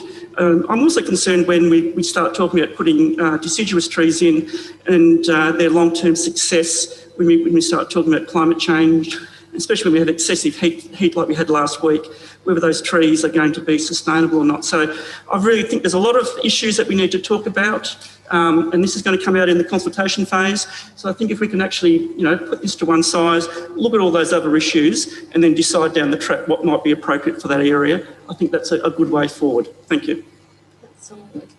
Councillor Tooley, and then Deputy Mayor Sandel. Question first, Mayor. I am a little bit surprised with Councillor Hughes wanting to remove 1.2. So my question goes to the CEO via you, Mayor, if I may. I didn't see item 1 and 2 as a barrier because we're having the consultation. That to me, I read 1 and 2 says, let's get ahead and get the funding. Our consultation is not about whether we want the funding. Our consultation is about what do we want. We want to ask our community. We have the report, the recommendations. As Councillor Koch has just said, there's some difference of opinion about what trees may or may not. That's the purpose of the consultation. The consultation will not result in us not doing it. The consultation will result in us refining what we do. Therefore, I see no barrier to us making the applications. We are committed to the spending of the money. Let's get the applications in. Well, I Now, think... can I the don't CEO think, clarify, please? well, I'm going to answer that. I don't think the CEO should be engaged in a debate. This is the debate for the chamber, and I'll leave it for the chamber to debate about 1 and 2. Thank you. No, but it's a question about funding. I've answered all that right, question. I'll rephrase my question. Is the funding put at risk if we delay until the consultation is over? Can the two happen at the same time? Well, I think it's about the debate, and I think it's the strength of the debate. So let's leave it for the elected members to debate No, that. because this is going to influence how I vote on this. My question is, can we have the consultation happening at the same time that we authorise the CEO to apply for funding? Can I make it that simple? Yeah, so we don't want to consult, but we do want to consult? Is that what you're saying? Just trying to make it clear that... Okay, now here's my question. We know we're committed to a consultation. But we don't want to take it seriously, is that what you're saying? Councillor Hughes is saying that the consultation is a reason for not doing 1 and 2. My question is, can we do them at the same time? Because I thought we could. Can we continue with our community consultation about the fine-tuning of the proposal while applying for the funding? Undermine the consultation, surely? Otherwise, what's the point? I don't think so, Mayor. So that's what... I know it's cute. I think it is. No, I think it's an application for money, and the money will apply to the actual work. What will happen in the consultation is it a deciduous tree or not? I'm interpreting that that's what it'll be. the consultation doesn't matter so to cute you. and smiley. Yeah. Would you like to answer it? I've just answered it. You reckon? Yeah. Oh, so we'll keep going. I don't reckon you did. Okay. So I think Deputy Mayor was I'll second. speak now. Can I speak now? Well, you asked a question and then I'll speak. All right, I'll speak Mayor. after. Yeah, fair enough. Thank you. Thank you, Mayor Karen. Paul and I quite often clash about trees, but the entry into Gawler down Lindnock Road, I've certainly never been proud of it because the tree that I planted when I was going to high school there died, so obviously I didn't plant it properly.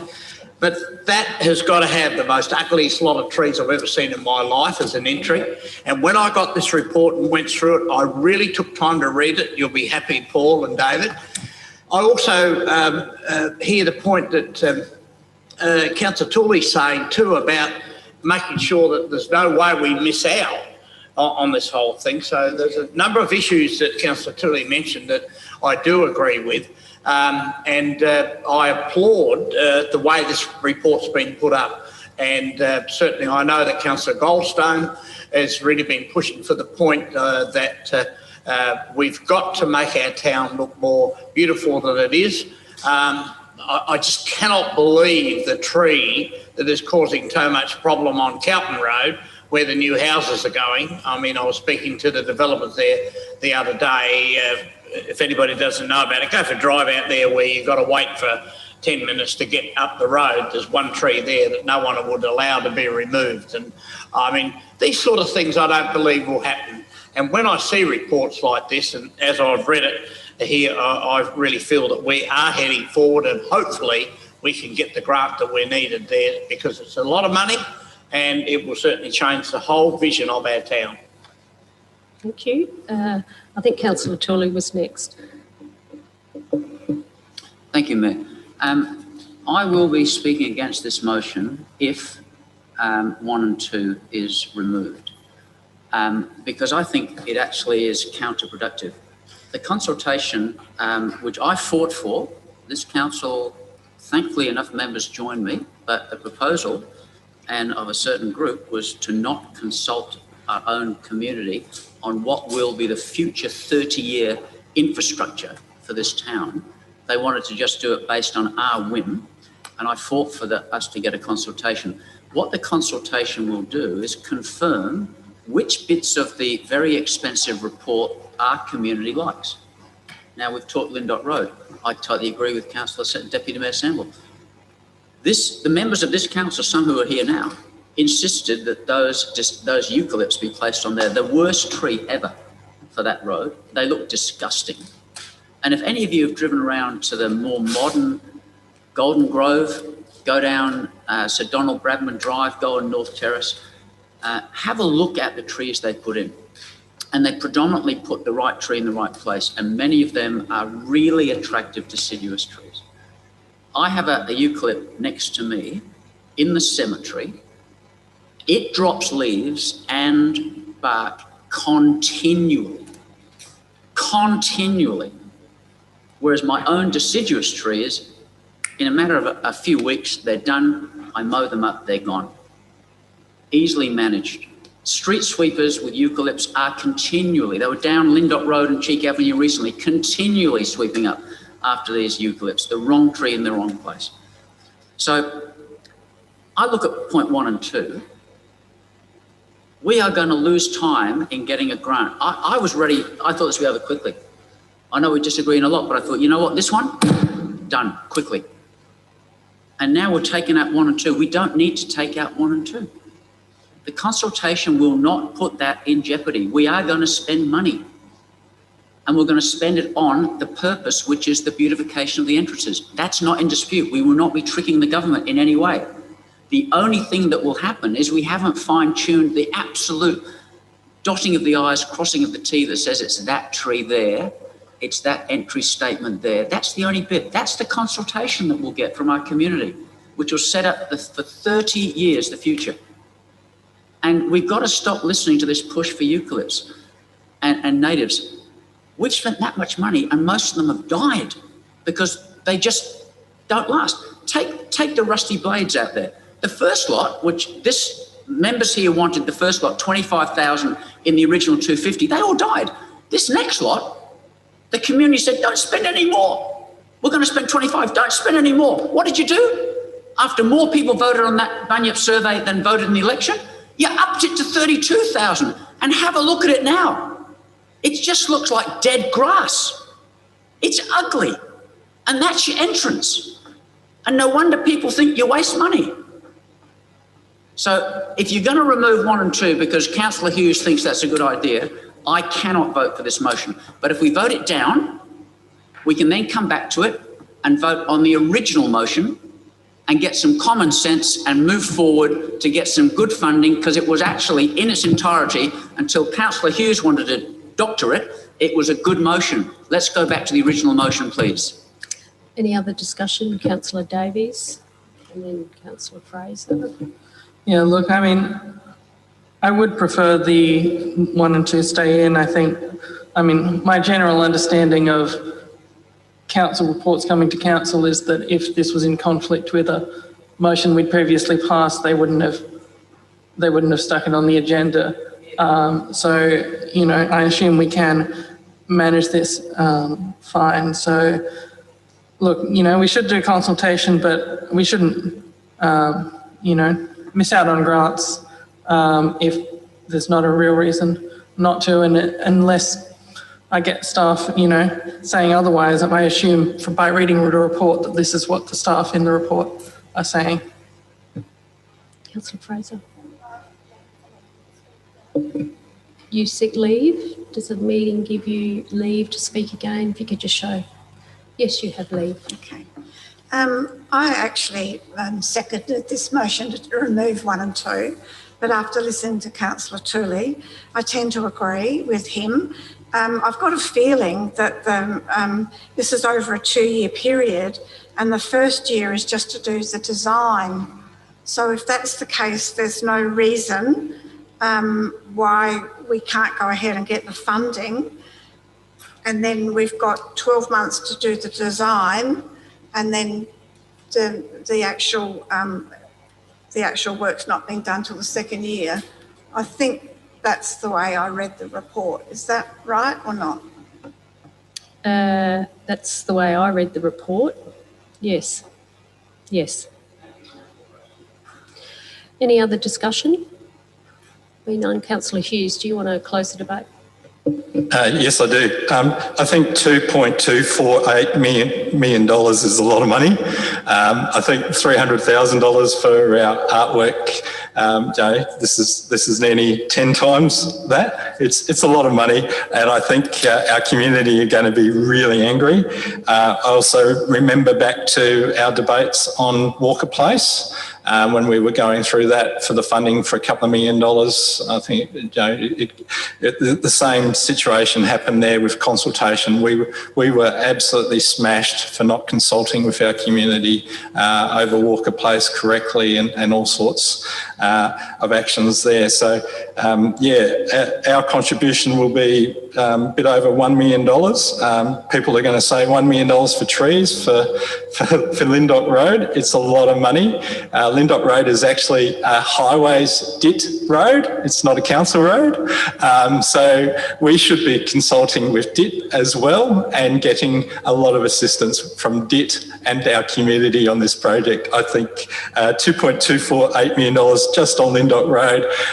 Yes, it might make some residents in Gawler East happy. It's not going to make residents in Gawler South, Evanston, Cuddler, Williston, the rest of Gawler very happy at all if we spend all this money on Lyndoch Road without the rest of the town and without this going to consultation first. I think, Joe, we're going to deserve all the negative feedback that this is going to generate, and it certainly will generate. And I wish Councillor Shanks was here tonight, because he'd be definitely pushing for actual more consultation on this as well. I'm sure. I hope he doesn't mind me saying that, but it's something that we as a council need to get right, our entrance ways. The original reports were actually about minor beautification, picking up papers, making sure they were mowed by DIT.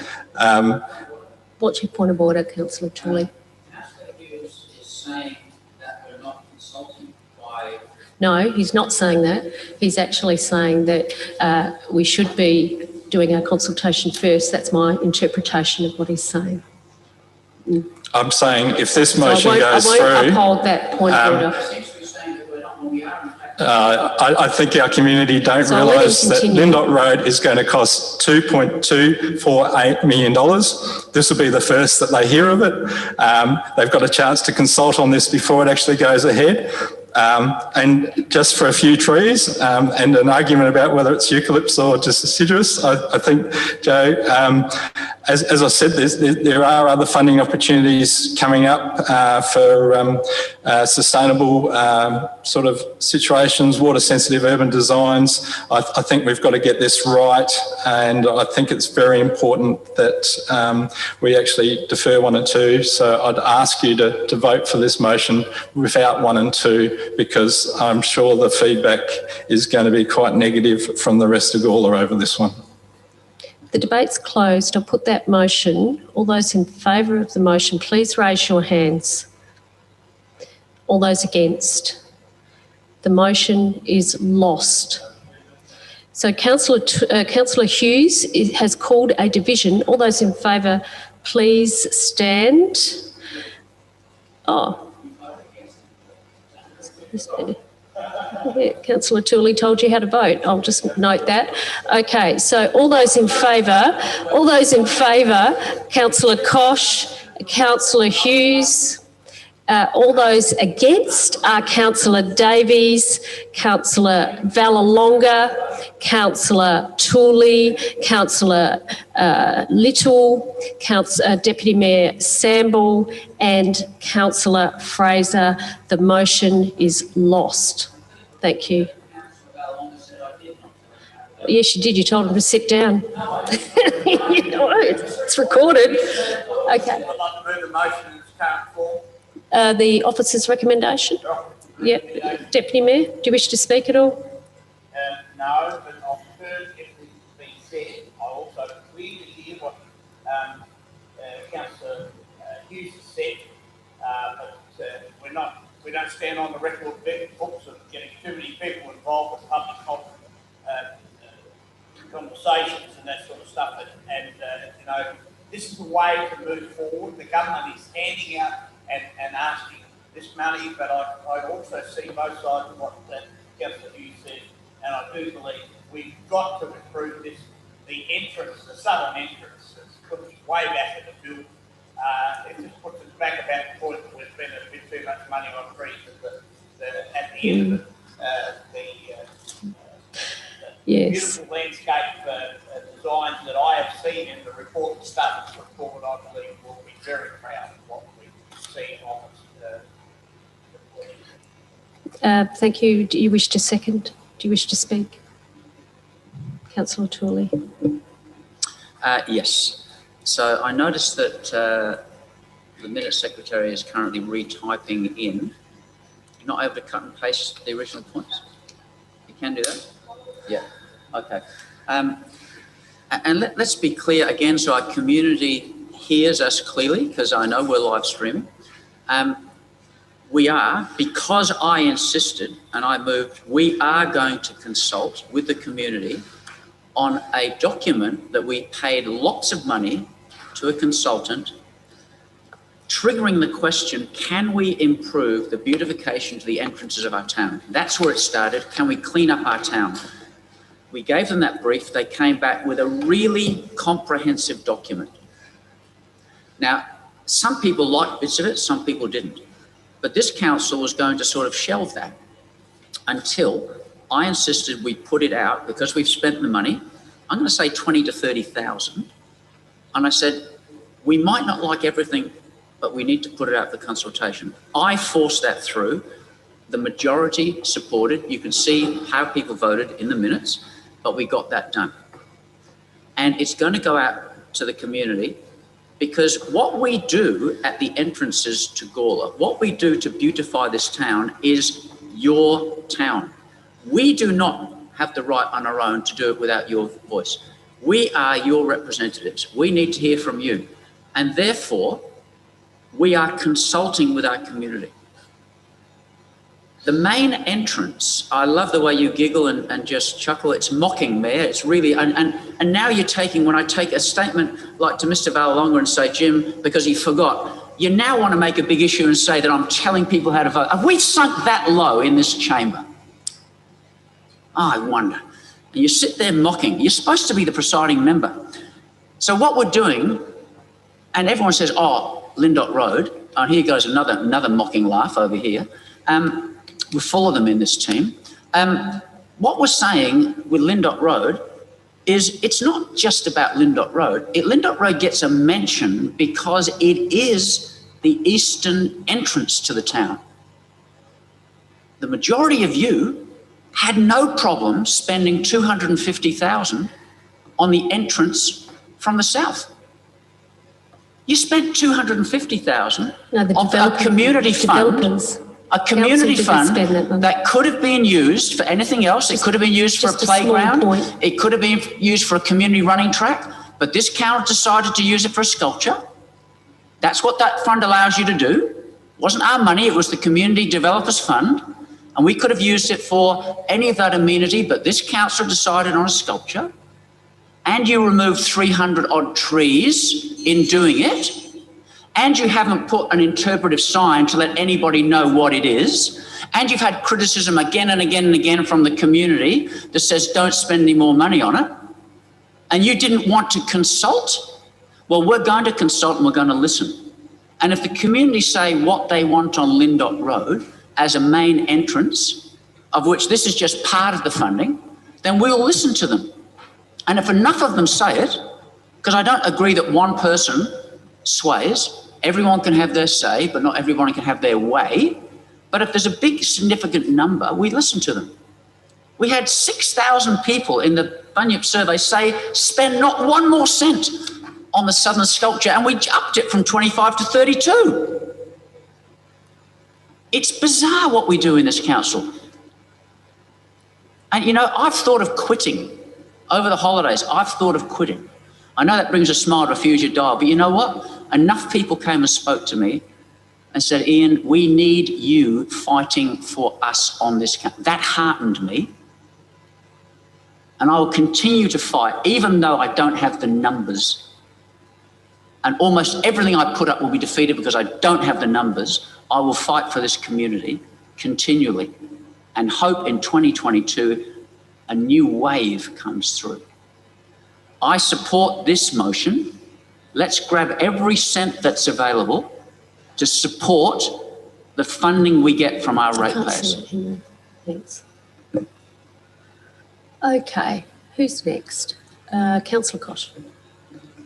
Thanks, Mayor. Just a quick advice. A lot of times motions don't get up because they're daft. That's just a point. That's something I'm saying.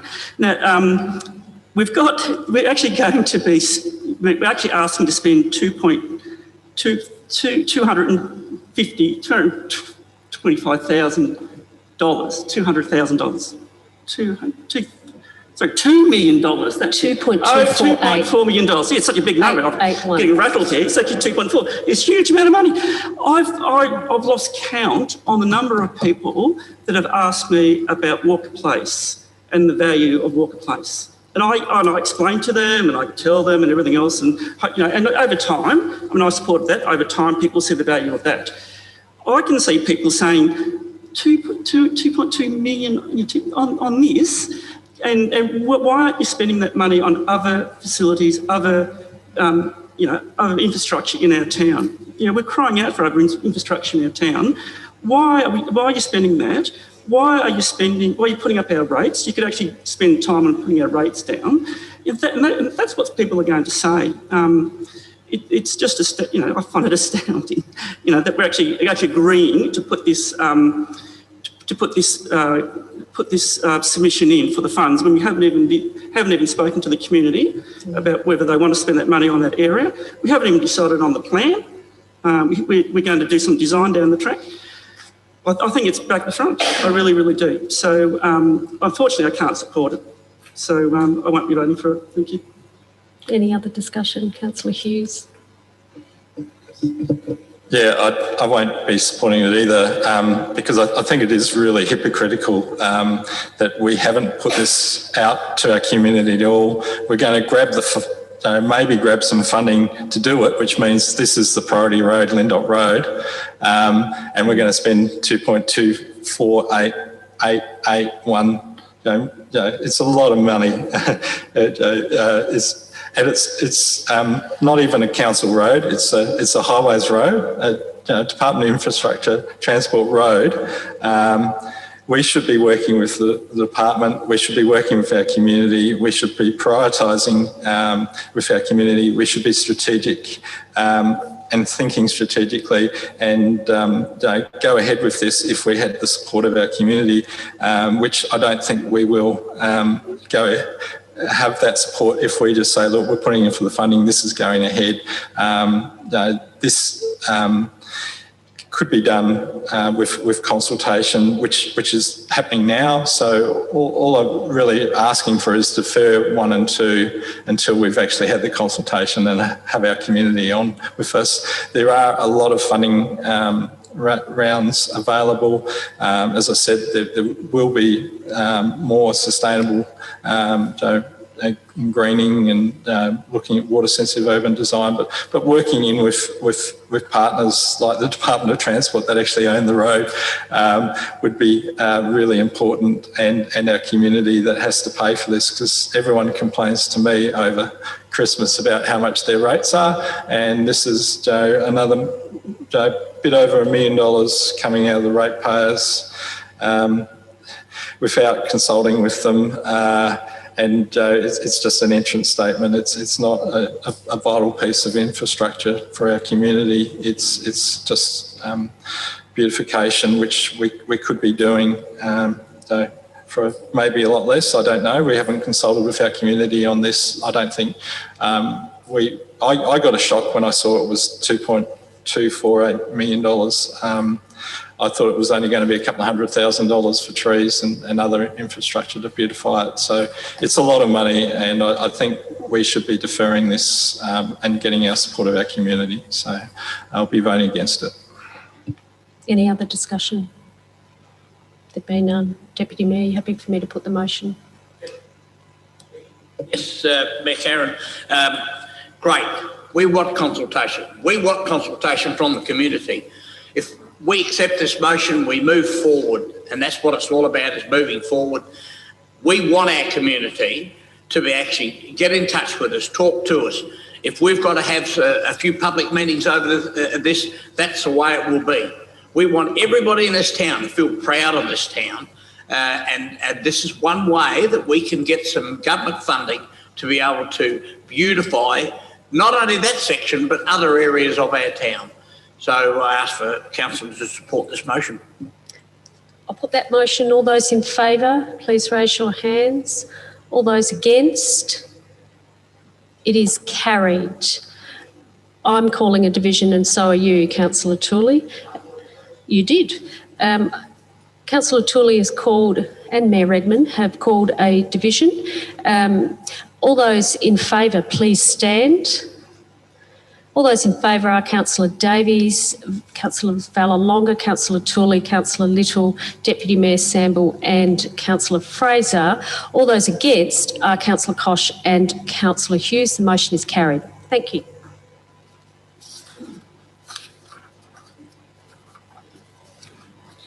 Yes, I can. I am a councilman.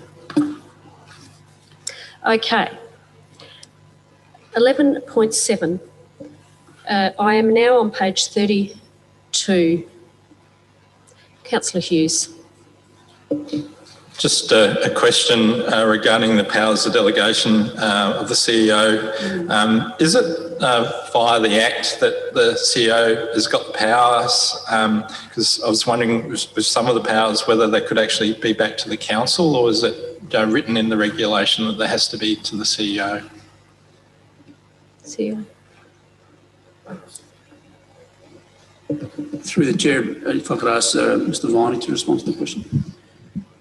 Just some clarification on that particular question. So, are you referring to the powers being referred to council as opposed to the CEO, or are you referring that the powers stay with the council rather than be transferred to the CEO? Yep. Just to clarify, it's more about the power of the CEO to appoint panels rather than the council as previously. So councils actually had that ability. Yes, right. That is correct. Obviously, you don't need to. The council has the ability not to delegate that particular power to the CEO. Councillor Hughes. So I'd be quite happy to move the officer's recommendation if we could change that one so we can actually then have that delegation to the council for the panels, because I think that's something that council's so done. You need to incorporate that into the motion. Yeah. Yeah. Could I have the help of Ryan how to do that legally? So I may need some assistance from Kate as well on this particular aspect. By delegated. Just looking at the section number, so we're talking 83.1, Councillor Hughes? Yep.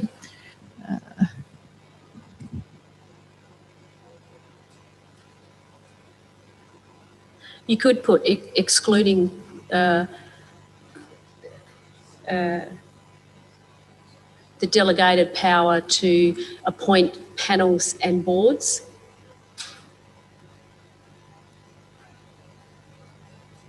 The relevant delegated power.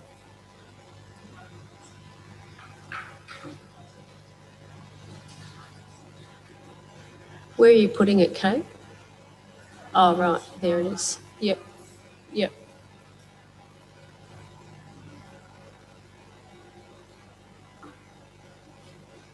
We are looking at so it's attachment 1, which is instrument A under the new planning development infrastructure, which will be to delegate to the CEO with the exclusion of section 83.1, which is the appointment of boards.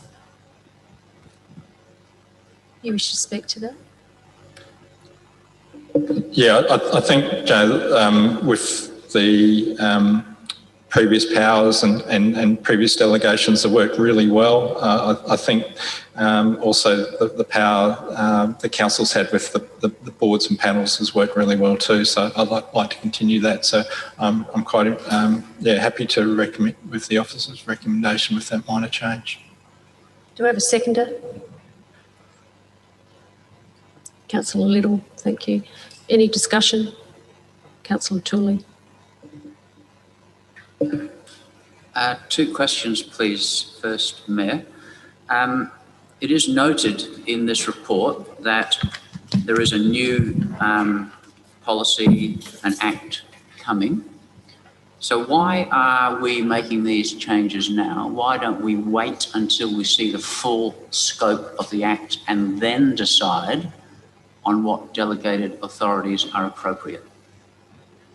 Mr. Barney, if you'd like to address that, thank you. Through the chair. I suppose the first point is that the state government has asked councils to be business ready by the 19th of February. We're obviously getting to the pointy end of the implementation of the Act. Much of the delegations or the acts are already in place while they're not active at this stage. The legislation has been drafted and is in place. Which spell out the roles of the council, the roles of each relevant authority. So much of what you're saying is already drafted and is already there in place that needs to be acted upon. Thank you. I think that addresses that. Second question? Second question, yeah. One of the common complaints that I get from members as an elected member, because that's what we do, they ring us and meet us, is about what they see as bureaucracy, red tape and complications with the Planning Act. I've been invited to go around to people's homes to have a look at and say, why won't they let me do this? Why can't I do that? And I've taken those points up for a number of people, and they complain that we seem to have red tape, bureaucracy and too many hurdles. So my question is, now that I've set the context, right, a long question, with context so you understand the meaning, how do we know that adding these instruments of delegation is in the best interests of the community that I represent? Well, that's a really, really good question. We don't. What we're being asked to do is provide, as Mr. Viney said, get business ready for the new Act, and within that is capacity to provide more delegated authority to the administration via the CEO and bypass this council. Now, many of the existing Planning Act already provides for lots of delegations, and we previously provided planning delegations so that you can get, I guess, streamlined planning, but there'll still be checks and balances and rules and frameworks, and if you look at the code, it's quite complex, the new code that's coming in. So the question for this council is, are we comfortable with providing that level of delegation? We do have a choice. That's why it comes to council, because we have to sign off on it. We have to decide whether that's appropriate. Sure. Just mirroring your gestures, Mayor. Yeah, it's quite belittling, actually, but I'd appreciate if you didn't do that. It's what you do to me. It's what you do to me all the time. It's very condescending. Mayor, thank you for your explanation. That has helped me decide to vote against this motion. Because I do think the more that comes before this council, the better. I am not happy with decisions made, a lot of decisions made by this administration. I am not happy with some of the delegated decisions that CEO Nat makes. I would like us as the elected members, and by the Act and by the regulation, we are the ones that make the decisions. And as I've reminded this council before, whenever you give an authority or you pass something, you are doing it, and we are the ones held to account, because it will always be said that the council endorsed it. That is the default safety mechanism. And the reason that this highly expensive and highly paid executive, I mean, we're talking millions in annual salary, the reason they are not allowed to just go for it is because they can't. Everything they want to do has to come through us. And all too often, we don't scrutinise what comes before us. And there's too many unknowns in this. I do not know. I don't even know that bit that Councillor Hughes just put in there. I don't even know what that is. I've never seen that, never read it. I wish that if he was going to move that as an amendment, I wish he'd circulate it so I could have read it, so I really know what that is, because I don't. I don't know what that means. And I do not know what all of this delegated power, what all the hidden nuances are. And it may well be that I'm giving the CEO powers that I don't want him to have. Because the CEO is accountable to us as a council, and the executive are accountable to the CEO. We make the decisions. I would rather have more of these things come before us, for us to decide, even if that means a few more meetings. I'd be more than happy with that, rather than these are happening at the delegated authority of the CEO when I don't even know whether that's a good thing or not. And that question can't be answered. You just heard it. I asked the question, is this in the best interests of our community that we represent? And the answer was, we don't know. You heard it from the presiding member.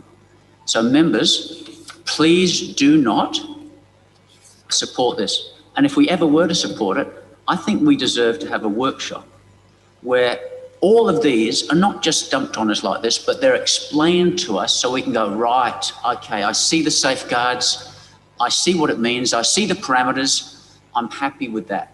That would be good democracy and decision making. That's a better way to go.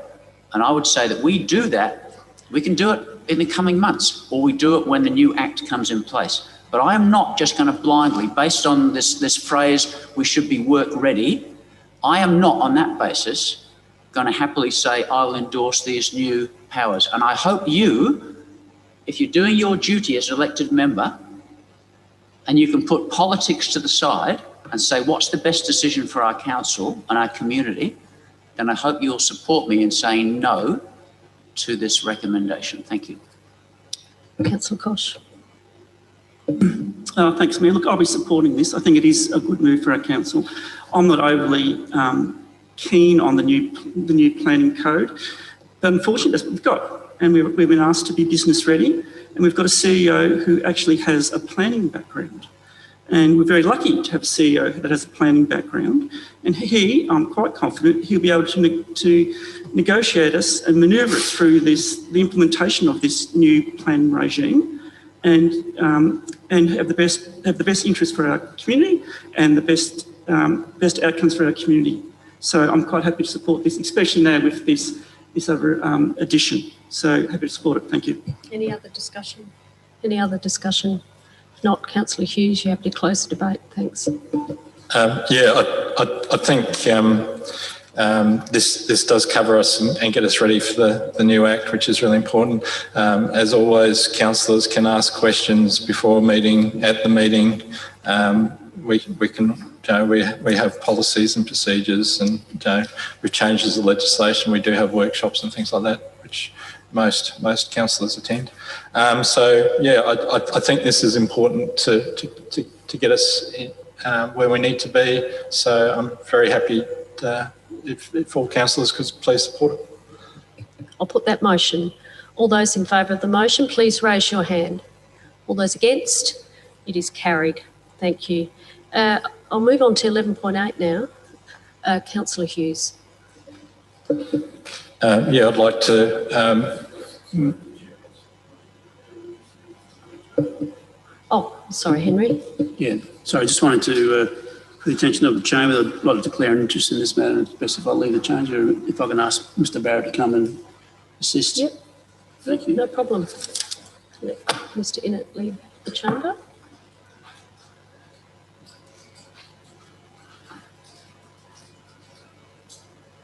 Thank you, David.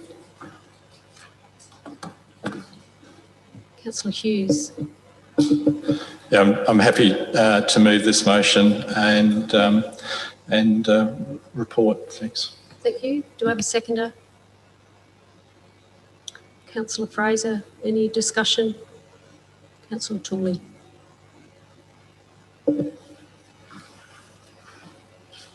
A couple of questions first.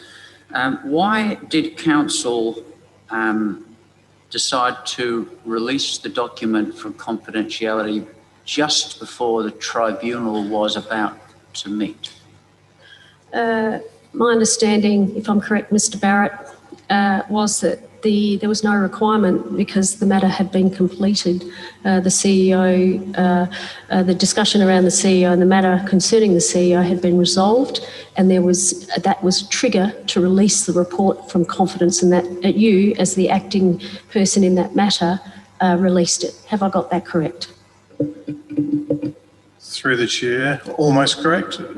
Correct, in fact, the trigger had been met, but it was council that actually decided to revoke it at the December council meeting when we considered all confidentiality orders at that meeting. So it was a decision by council, not myself as acting CEO. Okay, thank you. Thank you. Next question. Yes, council was responding to a recommendation from the officers on the 15th that said it be released. It was hidden, not hidden, but it was in amongst a whole lot of other. Why did council fight the FOI in the first place when we were ultimately not long after going to release it? Why did we not just make it available? That's actually in the report. If you read the report, it was determined by the FOI officers that it should not be released, and there were a couple of reasons why.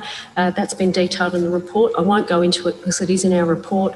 It's been in previous reports that have been reported to this council, and so I think that's quite self-explanatory if you read the report. Okay, I'll speak to the motion, Mayor, and I'll be speaking against the motion. I read in the Bunyip. I've read the media release by Tony Piccolo, and I've read the article by Colin James. I think it was Colin James in the Advertiser. No, it was Jason, I think. Today. I think it was Jason that wrote the. Yeah, it wasn't Jason Colin that wrote James. it? It was Jason wrote it. And again, Tony Piccolo is quoted as being perplexed and asking the question, was the council fearful that it was going to lose the case? And there's all sorts of things in there. But the bottom line is two things, really. One is secrecy, and that's been made in the media articles, and I support that we too often want to wrap things up in secrecy. And you'll notice that I very rarely now vote to put things into confidence because I think we do it far too often. And the second is, and I've heard again people on their moral high horse in here, how evil Councillor Tooley was because he put in a complaint that the Mayor decided to send to lawyers, and lawyers charged $800 or $1,300. This freedom of information, I calculated with the GST, the fight by this council to block the release of that document, $26,487 of ratepayers' money when on the 15th of December we released it. But that's not the only cost around this document. And as you know, I was the subject of an allegation put in against me by the CEO of this council that I leaked that document. And it took 5 months of the Ombudsman and the ICAC. Actually, with all due respect, Councillor Tooley, I don't think that whoever that person was ever revealed. I don't know who that person was, so I think you need to retract that. You've just accused somebody of something, and that. Well, I will explain on 2 grounds to answer that question. Number one, the Ombudsman said, because of the information contained in this, and this is what he said in the letter to me and to the person, he said, because of the information that you're writing, your identity cannot, it will be obvious to people reading it. The Ombudsman said that to me. And then secondly, in a meeting with the CEO, I confronted him on that and he said yes. Well, I feel very concerned. I want you to stop right now because I don't want my meeting to be tainted in that way because you're making accusations. No, I'm not.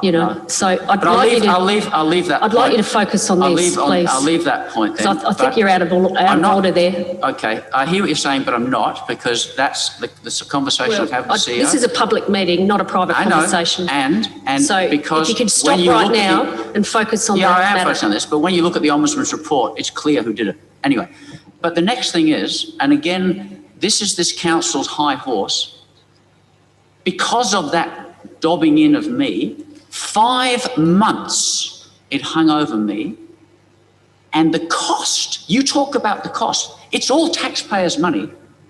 The cost to the ICAC and to the Ombudsman. And the Commissioner of the ICAC came out today and said she is sick and tired of the waste. Well, that 5-month investigation didn't cost $800. That's not my doing. It cost tens of thousands of dollars. Councillor Fraser, you called a point. So you can imagine the amount of money that's been wasted on this issue is incredible. Talking about a totally different subject. So 15.5, a contribution of a member must be relevant to the subject matter. We're talking about the Australian Civil and Administration Tribunal, not about something that happened to Councillor Tooley. On this occasion, I'm not going to uphold that because you have connected through to the cost of this investigation or this appeal or this backing up of the FOI officer's decision. So I won't uphold it. However, I will say to you, Councillor Tooley, please focus on this matter, and otherwise if somebody else brings up and you're not talking about this matter, I will uphold a future point of order on that basis. So if you can please focus on this. I do appreciate your consistency there, Mayor, because you did allow Councillor Hughes to go right back to 218 when he was arguing his case to set the context. So thank you for that. So I'm almost done. I just think it was just a crazy thing that's been extremely costly. There should have been nothing ashamed in that document. The CEO wrote it, 20-page document. What was there for him to be ashamed of? And yet it's hidden in privacy. An FOI was applied, then we released it from confidence. And all of that waste, tens of thousands of dollars of taxpayers' money, all right, the high and mighty people here, pay attention to that, not hundreds, but decisions made cost taxpayers tens of thousands of dollars for a document that should never have been locked up in secrecy. Thank you. Now I've got a question for you, Mr. Barrett, because you've been heavily involved in this. The original decision was an FOI request and it was denied by staff, and then there was reasons given, and when SACAT dismissed it, they effectively upheld the original FOI officer's decision. So is there an argument to be put that maybe if Mr. Piccolo had heeded that FOI decision, we wouldn't have needed to go through this process? So through the chair, yes, that's correct. The determinations made by our accredited FOI officers denied access to this particular document because it was a confidential document put into confidence by the Chief Executive Officer's Performance Management Panel in October 2019. It was confidential, therefore not to be publicly released until that panel released the document or council released it when it reviews confidentiality orders. Mr. Piccolo challenged that original determination for an independent internal review. The internal review upheld the original determination because it was a confidential document, and SACAT has also upheld that it was a confidential document at the time, not for release. So if Mr. Piccolo didn't bring these claims and lodge the application to SACAT, we would not have had to incur any of those costs. Thank you. Any other discussion? Deputy Mayor Samble and then Councillor Kosh. Thank you, Mayor Karen. I'm trying to get my head around this whole thing. You know, we talk about money all the time, as we do. And as a previous mayor and a very successful mayor, as Tony was, and a very passionate person for this town of Gawler, it blows me away that now ratepayers, everybody keeps saying taxpayers, but it's ratepayers' money of $24,000 that this council has just spent, because our member for Light has asked these questions. Can someone please tell me what was the whole reason about why such a passionate person in our town and an ex-mayor needed to ask such a question? I guess he's got a right to ask questions, but I think the outcome was that the FOI officer got it right. Right at the beginning. Councillor Kosh? Look, yeah, it is disappointing that we had to go through this because it just reaffirmed the decision of the FOI officer. And really, ultimately, we need to uphold the integrity of the PMP committee and also the review process. So we need to make sure that what happens in those meetings is kept confidential and that there's no, and no influence on the decision-making process. So I think that's important that that the decision was made and that was backed up by SACAC. So unfortunately, we had to spend that money, but that's what we have to do to maintain the integrity of our committees and the processes. Thank you. Any other discussion? If not, Councillor Hughes, you can close the debate. Thank you. Yeah, I'll be really brief. I think Councillor Koch probably summed it up really well. It was the council staff did the correct thing.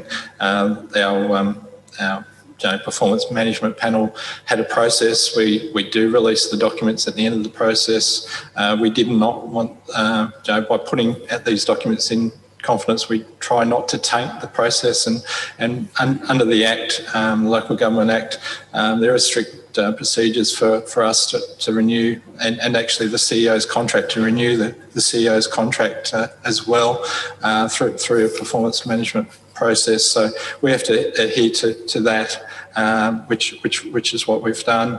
I think the challenge by our MP did mean that it cost more than but that was our local MP getting involved in this process. But at the end, it was released when the PMP finished, which was going to happen anyway. So I think council has done the correct thing. So I'm quite happy to recommend this motion. I'll put that motion. All those in favour, please raise your hands. All those against? It is carried. Thank you. So we'll bring Henry back in. Do people want a quick break? Stretch our legs for 10 minutes? Freezing. Yeah, it's a bit cold. Shall we stretch our legs for 10 minutes? Okay. I think we'll just have a quick break for 10 minutes. Yeah. I've got my jacket on.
All right. Shall we keep moving? Okay. Thank you, everyone. Right. So we are on to page 42 for people who are beaming in. 11.9. You happy to move that way? Do you wish to speak at all? Thank you. Thank you. Seconder, that we're noting the report. Thank you, Councillor Davies. Any discussion? Councillor Tooley. Question. Is this report and funding still based on outdated modelling that does not include the relevant climate change management information? Because when I asked that question when we had a presentation, I was shocked. They said, no, we're not actually taking into account climate change. We're just using the traditional 100-year, 50-year modelling data. Can one of the officers please tell me whether this report, this funding, is including climate change modelling? So, Mr. Delena, this is for various projects that have been identified by state government, not necessarily the floodway itself, the floodway project, but it informs the floodway project. Yeah, through you, Mayor. It's not a third contribution. No. So one of the projects is a early works associated with the floodway, but effect that response to the question, there's in the majority, I think 3 of the 4, there's further works that would be required in terms of hydrological investigations to inform the design, which would have regard for the latest intel with respect to climate change. So one of the projects is removal of debris in a creek. So climate change neither here nor there. Yeah. Yeah. Thank you. Do you wish to speak, Councillor Tooley? Yeah, look, out of an abundance of caution, a phrase used a lot, I'm going to vote against this because the last time the Gawler River Flood Management Authority came before us, and I haven't found your answer totally convinces me otherwise, I specifically asked their representatives what were they doing with current climate change modelling, and they said we weren't using it. I was shocked. I'm on record as being shocked because there is enough modern modelling.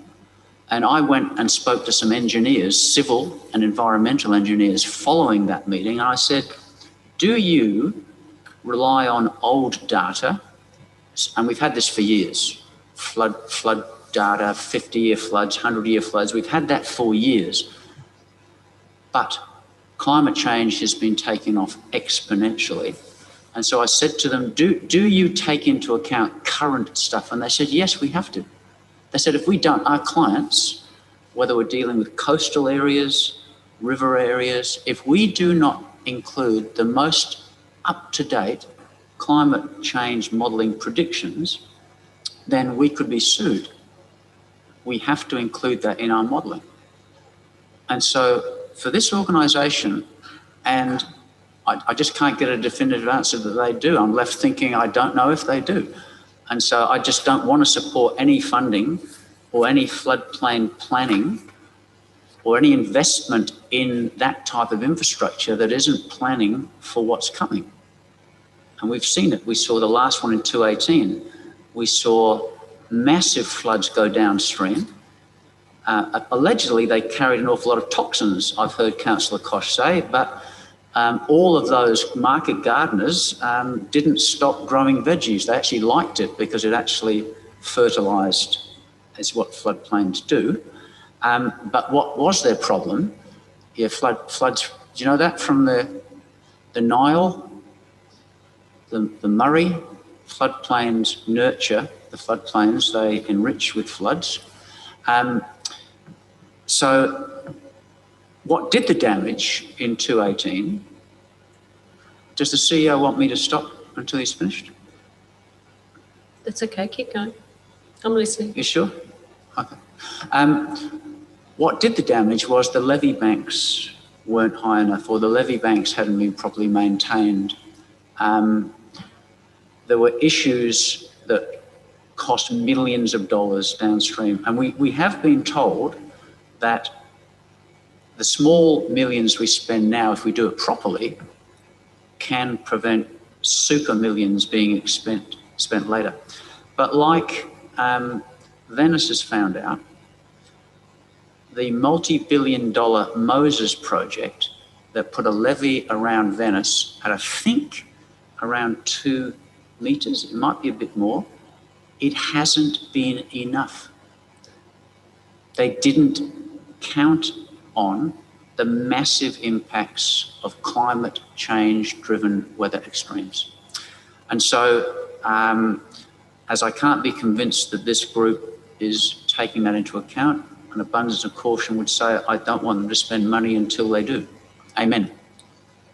Any other discussion, Deputy Mayor? Thank you, Mayor Karen. If I may ask a question, I recall not long after the fire that was out there that Councillor Hughes mentioned about the point that the wood would not be removed from the river, but two of the property owners there wanted to actually cut the wood out of the river to leave it as an even flow. Can I ask Mr. De Lima, what is the ruling on a person that owns property either side of the river of removing wood now at $450 a tonne for those that still burn wood? What's the ruling of a person like that? Can they come to council for permission, or I mean, there's a fee here of $350,000 to remove the trees and the wood from the creek. I just wonder what the ruling is there. Thank you, Mr. De Lima. I might have to take that on notice, Councillor Sample, because in regards to dead trees and dead limbs that have fallen into the river, in terms of whether that sits from a water affecting activities permit or otherwise, and then so that's fine. Yeah. We'll take it on notice. We'll get the answer to you as soon as we can. The question is that for those that would like to go down and have a look, there is a number of trees that are totally blocking the river itself. And I think, as Councillor Tooley said, we're certainly going to get some big floods one day. And the property owners that live in that area down there, certainly my mate has got a property down there, said straight out that the huge tree that actually got washed down by the last time it flooded a bit, he feels sure that immediately that's going to dam up and come out into the neighbouring property. There was talk that the river base was going to be cleared all the way through. Is that going to occur, or is any more discussion about making sure that the waterway all the way through is clear of any debris? Well, they're still trying to get funding for the floodway, aren't they?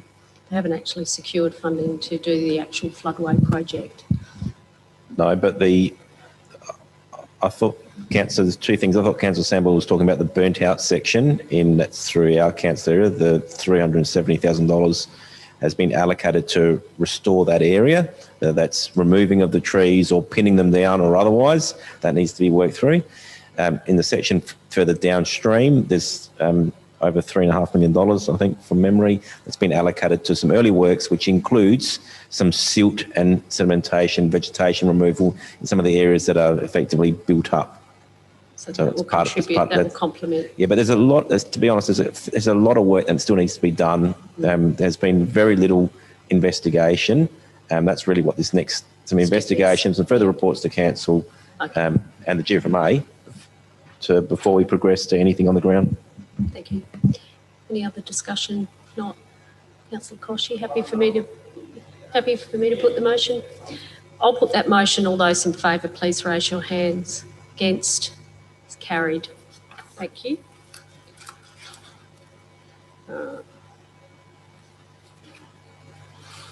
So 11:10, had a successful, happy to move that way, Deputy Mayor. Do I have a seconder? Councillor Fraser, any discussion? Oh, you want to speak, Deputy Mayor? Just like to say it was a great event. I'd like to see a lot more of these happening, and maybe our two professional cycle councillors would maybe organise something like that. It's great to see that road, because at least they're the only ones who can get away from doing more than 50 k's an hour. I reckon that's fantastic. They were doing pretty fast. We look forward to another event planned from One Tree Hill Road to Potts Road, which will be the South Australian Soapbox Derby. So if any of you don't know, but that's going to come. So I ask all councillors to support this. Well I can done, still Deputy drive a Mayor. soapbox. Lovely style. Okay. Councillor Toole. Yes, it does seem to have been a highly successful event. My question is, what was the financial benefit to Gawler from holding and hosting the event? Now, the reason I ask that is that every time we see something like the Tour Down Under, etc., there is always a feedback and analysis on, was it successful? Was it safe? Did people like it? Do you want to do it again? And this was the financial benefit to the state and the financial benefit to those individual areas. So what was the financial benefit to the town? Mr. Barrett? So through the chair, in the report on page 48, it says that the event was estimated to generate between 6,000 and 10,000 in direct spending within the Gawler region. Can I ask how that was calculated, please? So through the chair, it was calculated by Cycling SA based on their previous history with running events and the multiplier effect and spend. Thank you. Thank you. Any other discussion? If not, Deputy Mayor, you happy for me to put the motion? I'll put that motion. All those in favour, please raise your hands. Carried unanimously. Thank you. Monthly Finance Report, 11.11. Happy to move that way, Councillor Hughes, seconded by Councillor Fraser. Any discussion? Councillor Koch and then Councillor Tooley. We're talking about litter collection. It's gone up 56%. Sorry, what did you say? The litter collection. Oh, yes. It's gone from 24,000 to 38,000, and it says been triggered by the new development. I'm just wondering, through the Mayor, this is something that is a bugbear of mine. So I've been involved with litter collection and whatnot over the years.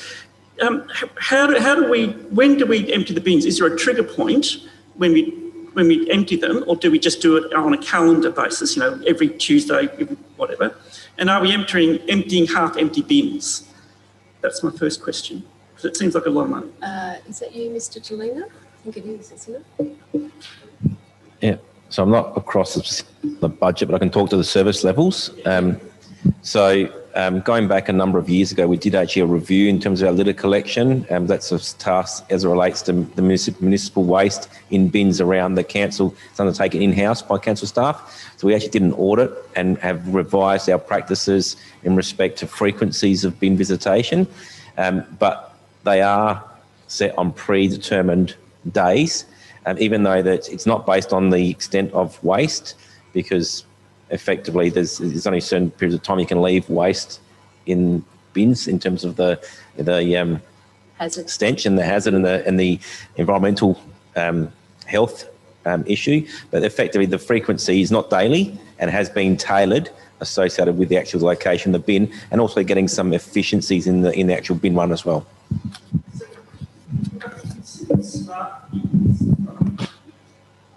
Have we considered smart bins that actually compact the litter and then send a message when it's full? For example, last Christmas we went down to Hidden Valley and Second Valley, and there they had smart bins at the beach. So I would have thought at the beach where you had a lot of fish and stuff, but they had them there. So I'm just wondering whether we've ever looked at that, because you could probably use those smart bins on high volume areas to reduce the number of times you want to visit them. And they had a big sign there, and they basically said, we've got this so we don't have to visit it so often, and we save a lot of money. So that was at Second Valley. Yep. Certainly have looked at it. We did consider it for Walker Place per se. Those bins are certainly useful where they're the actual high use, like you said, high frequency, where it requires more than once daily visitation to actually cater for that bin. We haven't actually looked to implement anything in Gawler, but it's certainly something that's on the radar. And I've actually seen a lot of instances throughout my travels with how solar power is used to drive those installations as well. Yeah. Thank you. Councillor Tooley. Thank you, Mayor. I noticed that this report heralds an operating result variance of 730,000. Which you may say, well, that sounds wonderful, but my questions relate to Part B, various vacant positions throughout the council. So 410,000 of that saving was through staff leaving. My questions are, what does that equate to? My first question, how many staff does that equate to left the organisation in that brief quarter? Mr. Horde, can you answer that, or do you want to take it on notice? Okay, Mr. Horde's going to take that on notice. Okay. Second question, why did we see so many staff leave in that quarter to equate to a saving of 410,000? Okay, I think that's related to the first question, so you take that on notice. I think if you can't answer the first one, you can't answer the second one. But you can once you've sought further information. Or do you wish to provide a response?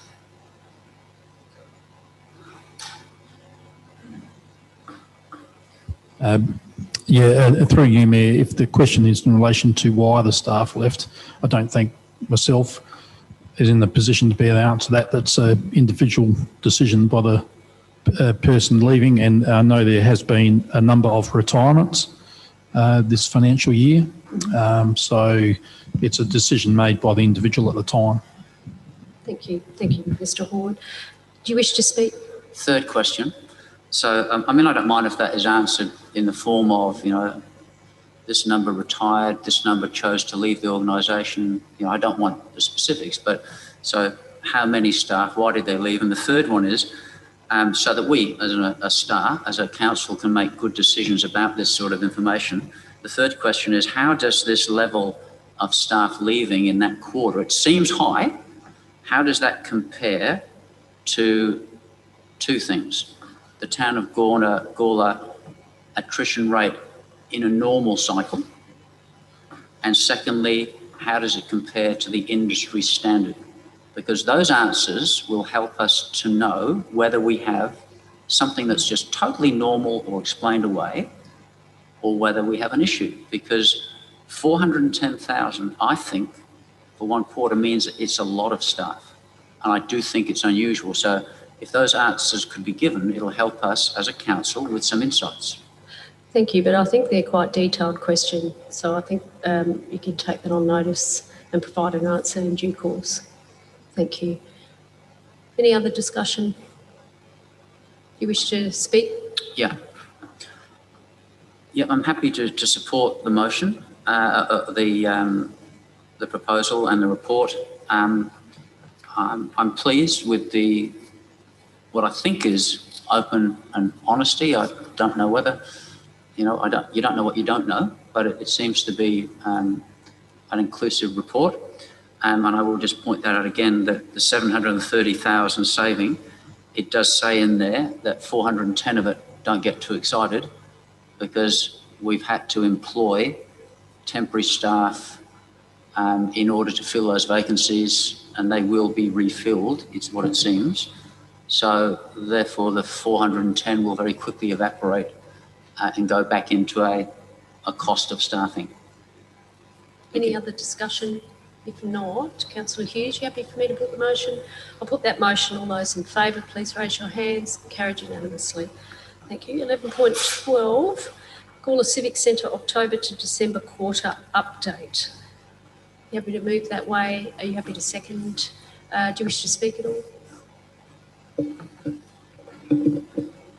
Just briefly, I think with COVID, but I've come through this building at different times before Christmas, and it was pretty busy, and it was great to see there is more hiring going on and more businesses inquiring and looking into using it, and the library is well used. Christmas decorations and everything else were fantastic.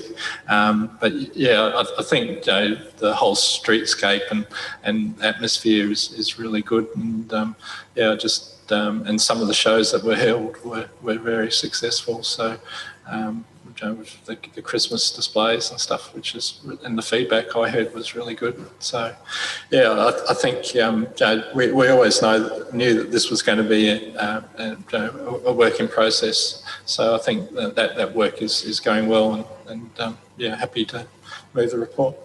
Councillor Davies as the seconder. Then we'll go to Councillor Fraser. So, yeah, this is, I think, it's been a good time for events. I think both from the Civic Centre itself and also from the library and also from the youth space and the heritage gallery. There's sort of been a lot of good stuff all around. I think it's good to see that this, in terms of the heritage gallery, I'm always pleasantly surprised to see that even after the initial launch of it, it continues to bring in good numbers, you know, for the quarters after that. I believe we are actually about to switch exhibits is that the new touring Hans Hyssen exhibit. So I think that will be fun. Yeah, it will. The cannons one was quite interesting also. But yeah, and youth space is going well. I think, look, the meeting rooms, we're still waiting for a nice, what's the control group sort of situation where we can, without the COVID situation and everything, you know, look through all this. I think we are at a point where we are mostly operating, you know, in South Australia, at a point where, you know, we can do all these events and things. So it would be good to see get these meeting room things, you know, starting to pick up. So yeah, and we'll be talking separately about the cafe and that sort of thing, I imagine. Councillor Fraser. Just a couple of things. First of all, it was good to read the Business Innovation Hub about the gig city status being extended to 2024. That's really good. And Santa's workshop, as I said last time, I did attend that. I didn't take any children, but it was fantastic. It was really lovely. And the kids that were in there were really enjoying themselves. It looked like they were anyway. The other thing I wanted to ask was a question. The ABC 7:30 report about the Williston Cemetery, it says January 2021. Has that already been on? Has it already aired or not? The Williston, that was the Headstones project. That was in December. That was December, wasn't it? It says ABC 7:30 report in January 20. No, not. It's talking about it being aired on the 7:30 report. So it's coming up. Is it coming up? Or was? I didn't see it. Nearly finished January, so I'm just wondering when it was. When was it, David?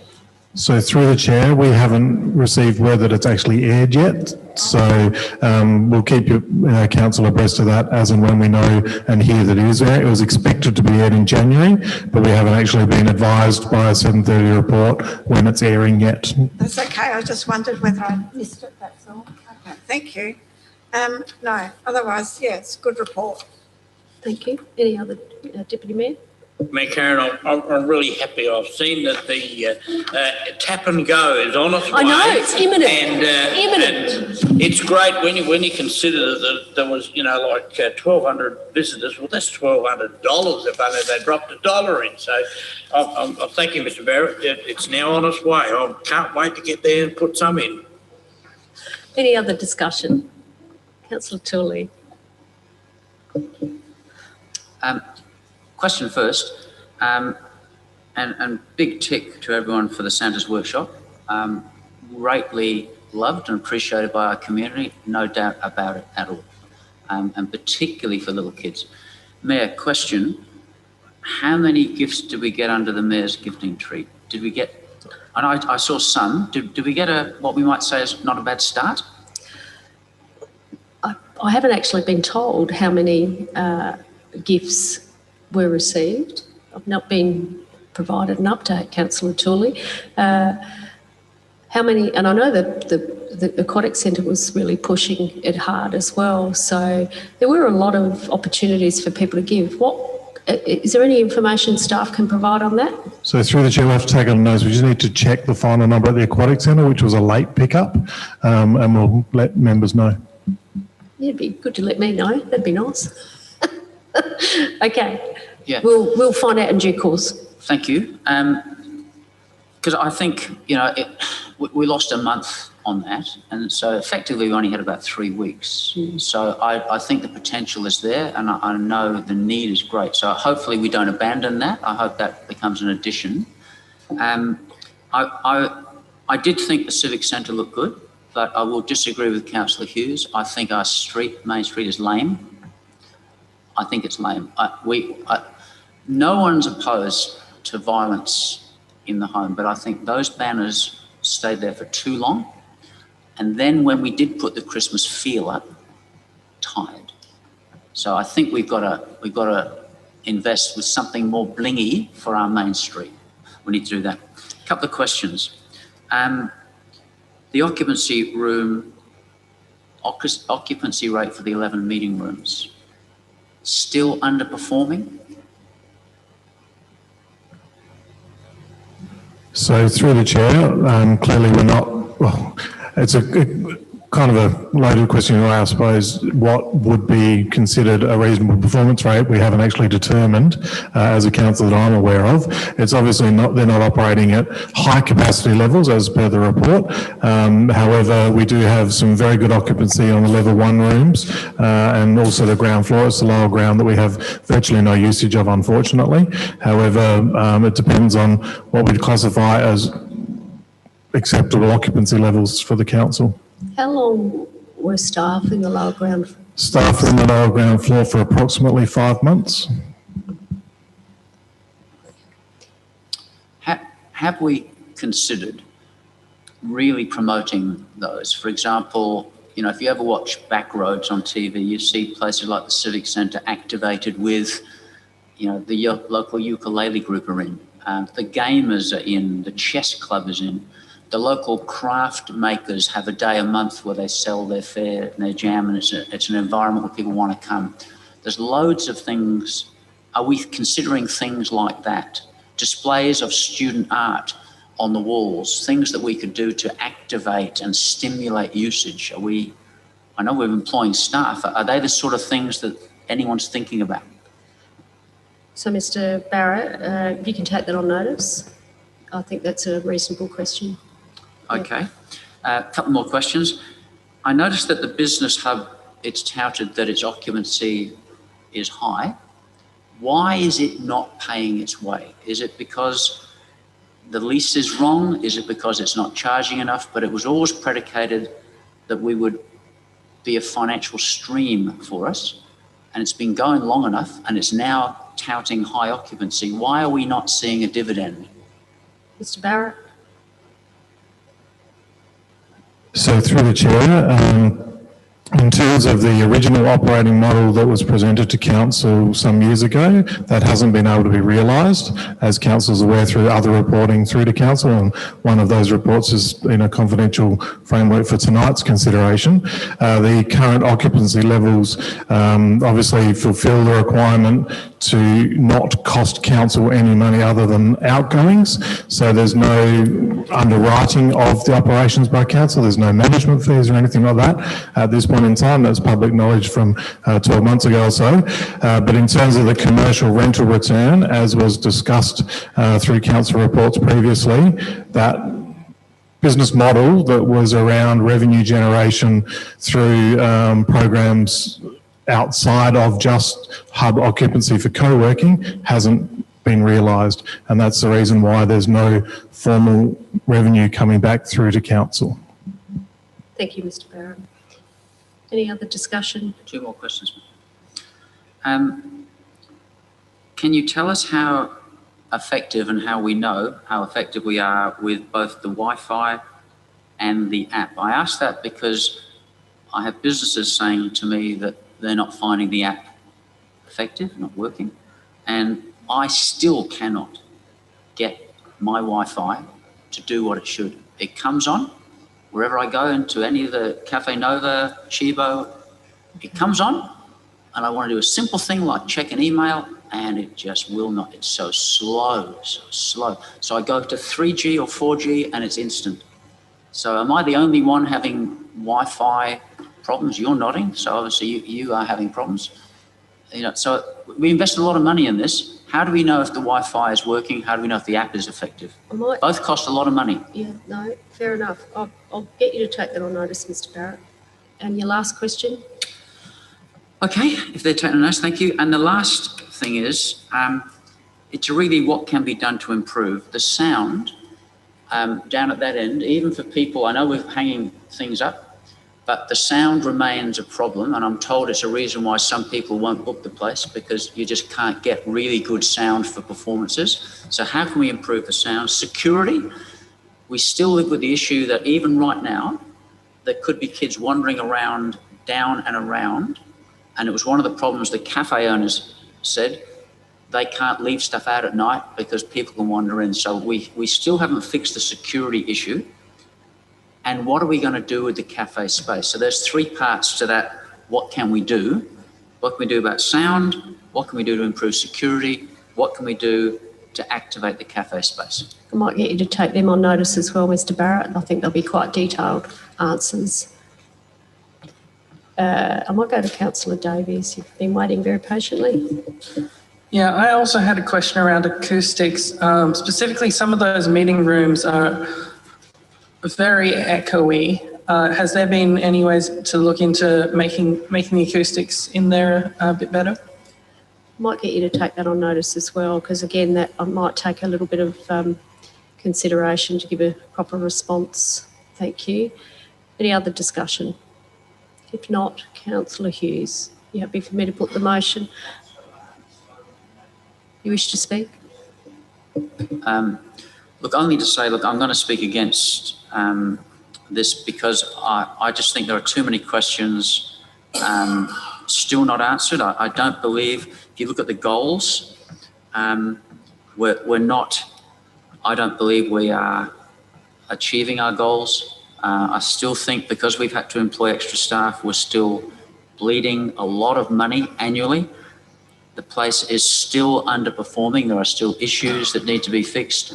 I know some of you demonise me for daring to ask those questions and say those things, but I am an elected member and it is a reality. It is a beautiful building. We've won awards for its design. I accept that, but it's not functioning as people were told it would function. We're not getting the revenue streams that we were told that we would get. And this has been going on for years now. We cannot blame it all on COVID. COVID has an effect, but we're working through it. This state is doing really well. And comparable enterprises are doing well. We need to face up to that, and we need to do something about it. And look, if a layperson like me can think of ideas, and I get some of my ideas just by watching shows like Backroads, where you see those little towns and the activation of those places and the innovative things they do. You know, we could do something. And apparently we've got staff that are paid to do this. And we can market to our heart's content to come and use the space, but if the performers, if their sound systems don't work well, and if security is a big issue for enterprises, say in the cafe area, and we're not doing enough to bring the community into the building, then we're failing. I really thought that this place would be buzzing on a daily basis. You know, I thought that maybe one day a month, the local craft jam makers, knitters guild would be in filling those rooms, and it's marketed on the schedule. Come in on that day, have some fun. It complements what's going on in the library. Then I could see the chess club, the gamers clubs, regularly in there using those rooms. You know, they could be open and have several rooms at the one time. Groups like, we have groups like the ukulele groups and things like that. Bring them in. There's a whole range of people that use other areas because they're desperate to find a place. What's the problem? Are we putting too many barriers? Are we saying you can't have a key? Do we not have adequate security? Are our cost levels too high? I mean, I'm hearing the same thing with Walker Place.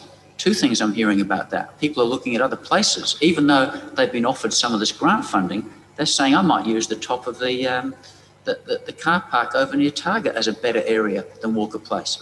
Costs me too much to rent it, and its space is less functional now than it was for events. So we're getting this stuff wrong. And don't get me started on the toilets, because that's been the one thing that people have peppered me around lately. Council doesn't listen, and those bloody toilets, they shouldn't be going. You know, I'm sorry, but we're getting this stuff wrong. And we're meant to be the council for the people, of the people. And I think that they're right. The biggest criticism, we're not listening. We're not giving the feedback. We don't listen to petitions that come in. We don't listen to feedback on Facebook. And we get more on Facebook and more from the Bunyip polls than we ever get to our own promoted consultations. And people look at that and they want to dismiss it. Oh, you can't take that. That's just the Bunyip poll. Or you can't look at that. It's a Facebook poll. Well, you know what? Our members think of you saying that. They hear you say that in this chamber, and they're even more savage. You're going to pay at the 2020 election, some of you, because of that arrogance and dismissiveness. They want us to listen to them. They elected us. And this civic centre, sadly, and I'll finish with this, the gunshot, the cannon display. I brought my grandkids in to have a look. We were out there in 20 seconds. I don't know that anybody, because of its size, and it's relatively small, I don't think anybody is going to make a trip to Gawler because that is there. Casual people coming through, popping their head in for a few minutes. They're very short, and you've seen it all. And sadly, we think to ourselves that those sort of displays cause people to come to Gawler. I'm sorry, you're fooling yourselves. That's not true. As lovely as they may be, they're small. They're not a destination. It's not like when you have the Chinese or Egyptian 15 exhibit seconds, thank you. at the museum in Adelaide, and people will travel to see it because it is deep and extensive. We're not able to compete on that level. It's a lovely thing to pop in and have a look at, but you're in and out in a very short time. And I thought this one took even less time than the first one. The Into the Light one was more detailed, had more to engage you. This one, sadly, is quite minimalist, lovely as it is. Any other discussion? Councillor Hughes, you happy for me to put the motion? I'll put that motion. All those in favour, please raise your hand. All those against, it is carried. Thank you. Moving on to 11.13, I'll be declaring a perceived conflict. As a Garrock member, there could be perceived as a conflict. However, I believe I'll be staying in the room participating in the debate, and any decision I make will be in the best interest of the community at large. And I've written out my form. So,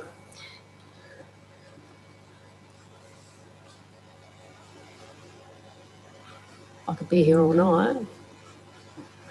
How do you want to proceed, Council?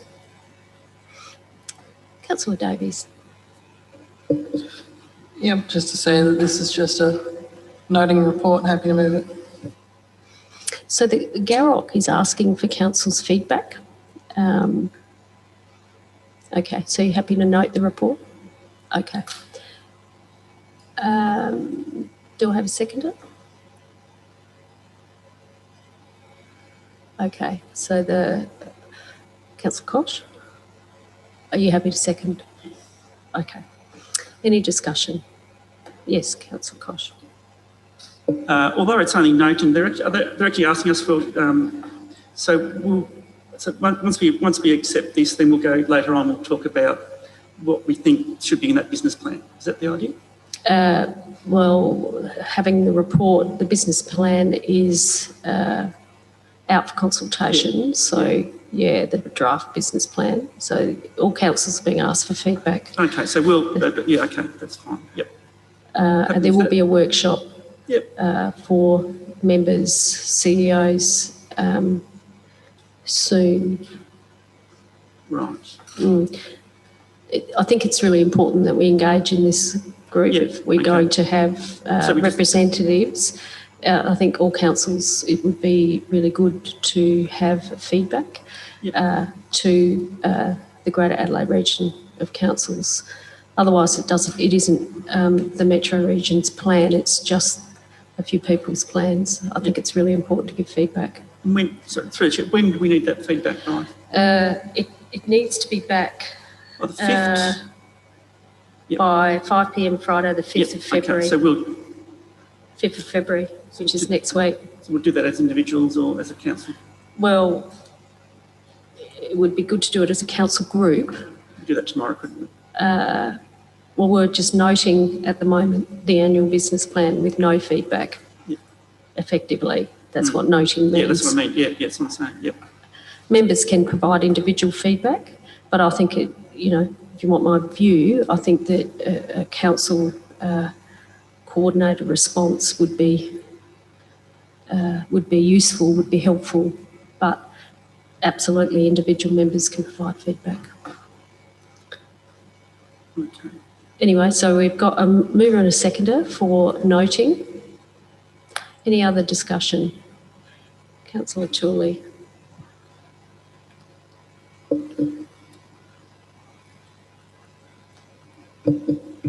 you go. Thank you. And I did note your patience and perseverance in waiting for a seconder. Not always the case, but I noticed you did wait for quite some time until we got a seconder. I'd like you to do that all the time. I will vote against Thank you this. for your direction. Just a bit of feedback, courteous feedback.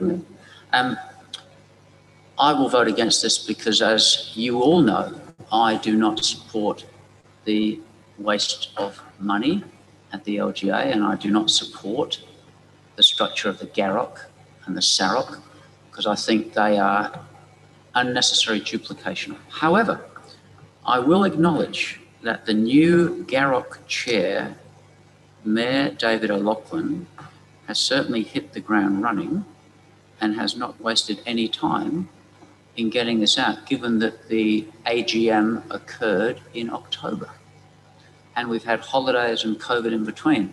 So it is surprisingly out there. Thank you. Any other discussion? If not, Councillor Davies, you happy for me to put? I'll put the motion. All those in favour? All those against? It is carried. Thank you. If we want to go past 10:30, I'll need a motion to go past 10:30. You happy to move that way, Deputy Mayor, that we extend the meeting to 11 o'clock? Do you have a seconder for that? Councillor Fraser. All those in favour? All those against? It is carried. Thank you. So moving on to recommendations from committees. We'll work through these one by one. Work plan update. Are you happy to move that way? Councillor Hughes. Do I have a seconder? Councillor Fraser. All those in favour? All those against? It is carried. Thank you. Recommendation that it adopts the management plan. Heritage management plan. Are you happy to move that way, Councillor Koch? Do I have a seconder? Councillor Hughes. Any discussion? Put that motion. All those in favour? Carried. All those against? It is carried. Request for permission to publish photos. Are you happy to move that way, Councillor Fraser? Seconded by Councillor Hughes. All those in favour? Carried unanimously. External bodies reports. I'm now on page 67. Are you happy to move the minutes of the SEEP? Yep. Thank you, Councillor Fraser. Do I have a seconder? Councillor Hughes. All those in favour? Carried unanimously. Moving on to questions on notice. We have a series of questions on notice. I think, Kate, are you handing out those? Thank you. Oh, thank you.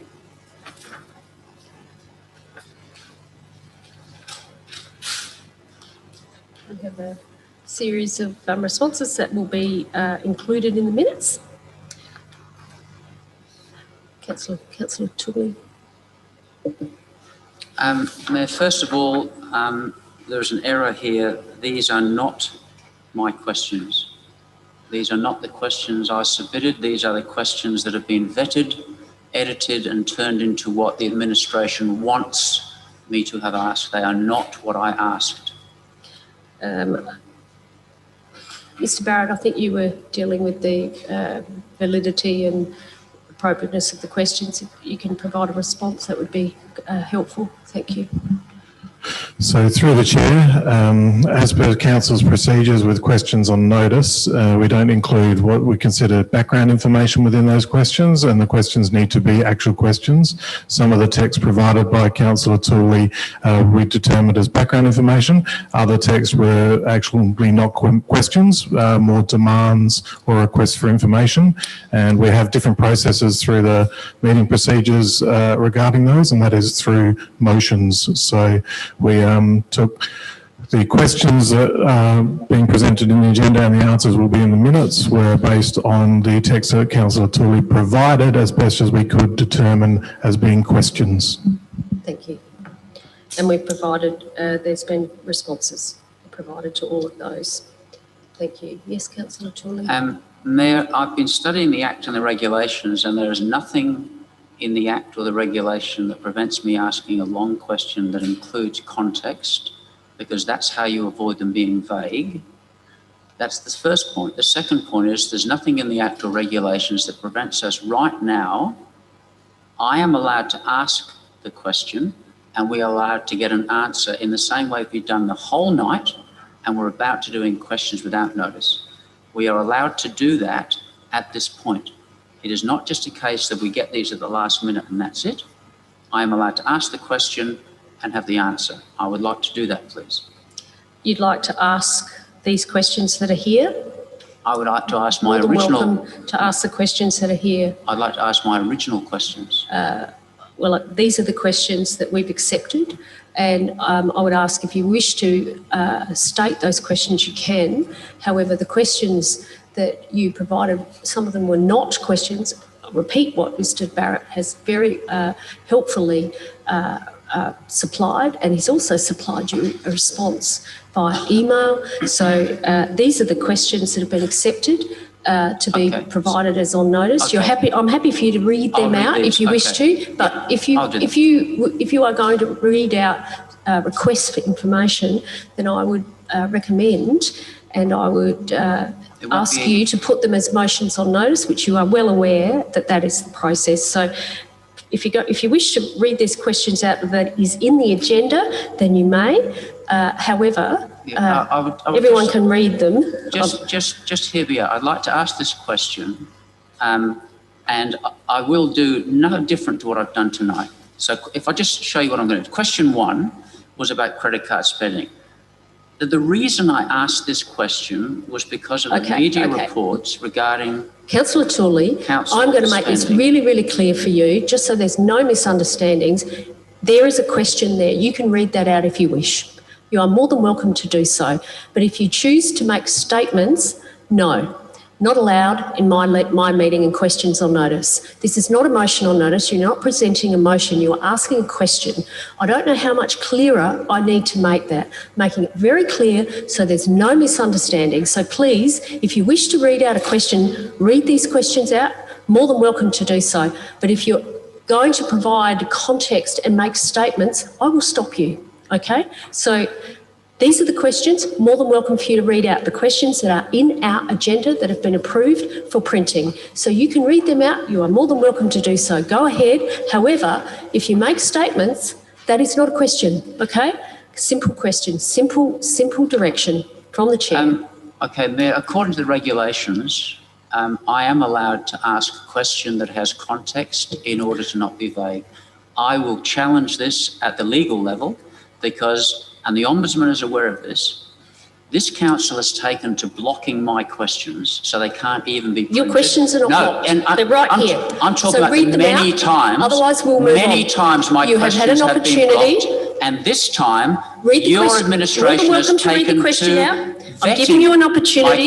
The regulations state that you can present your questions. Not my questions. So you're not going to present your questions? These are not my questions, Mayor, but I will provide them to the media before they go. So I'll give them the original questions. We're going to move on now because you're choosing not to read these questions out. They're not my questions. That's my interpretation. They're not my questions, Mayor. Yes, they are. So no, they're your version. So I've given you an opportunity. They are your version of what you want to answer. Not to take it up. They're just your version. So it's in your court, Councillor It's bullying of me because you either refuse my questions or you turn them into a question that you want.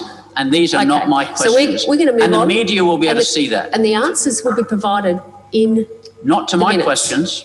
These are They're your not questions. answered to my questions. You have You've illegally had vetted them. lots of opportunity and turned to them ask into them. what you Just want. so we're clear. And this for the is record. illegal. It's Okay. defying my rights No, as it's a not. councillor. No, it's not legal.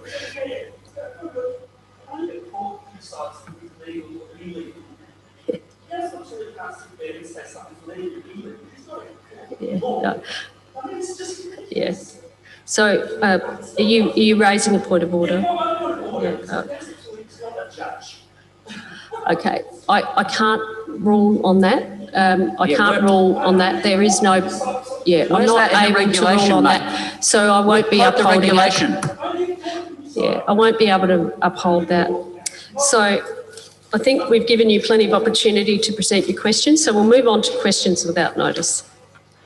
Councillor Davies. Just a question about the if there is a tree that has a consistent white ant problem, if there's a process from the council in terms of dealing. I've heard about like injecting something or that kind of thing to deal with it. Is this something the council does? Thank you, Mr. Delena. Assuming it's a council street tree. This is in the context of the Goa Community House. Okay. We can't hear that. Sorry, Councillor Fraser, we can't hear that. We can't hear that. What did you say? One of the trees, one of the council trees, not in the community house, but outside the community house, has got white ants, which is then infecting pots and things within the house. I see. Mr. Delena. Is it your area or is it Ryan's? As it relates to council tree management, it is.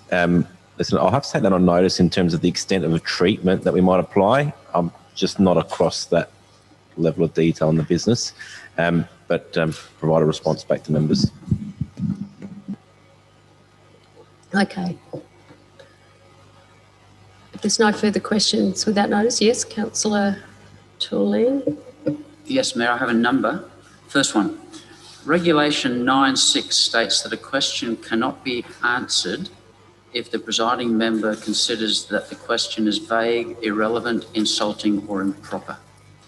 Please provide the rule, the regulation or the protocol that says that an elected member cannot ask a long question containing a little context in order to be understood and in order to avoid being deemed vague. And please note, this was a long question that contained a bit of context so as not to be vague. It's actually not a question, it's a request for information. It's a statement. It was a question. No, it's not. So, next question, you had a few? The question was, what is the rule, regulation, protocol that says an elected member cannot ask a long question containing a little context in order to be understood and in order to avoid being deemed vague? That's the very point. That is David a question. said. That's not what you said before. Thank you. We will take that on notice. Okay, second question. Regulation 9.6 states that a question cannot be answered if the presiding member considers that the question is vague, irrelevant, insulting or improper. How does one avoid their question being deemed vague and in doing so avoid their question being blocked? Note, that was a long question with context. We'll take that on notice. I'm not sure if that can be answered, but we'll consider that. Okay, third. Why does the TOG administration continue to block, vet and change my questions that I ask in the public interest, and often I ask them on behalf of the constituents? We will take that on notice, and I'm pretty sure we've given adequate explanation on numerous occasions, and we can provide that again, but that will be taken on notice. Next question. Why does the TOG administration prevent the Gawler community... So when you say TOG, you mean Town of Gawler? Mm-hmm. Administration prevent the Gawler community from even knowing what questions I am asking on their behalf when they refuse, in defiance of Regulation 29.2, to even publish the questions that they refuse to answer? I'll be considering that question and we will get back to you with a response. Okay. What is wrong with the 4 questions on notice that I submitted for the 27th of the 1st 21 council meeting? I followed due process. I submitted them to governance in plenty of time.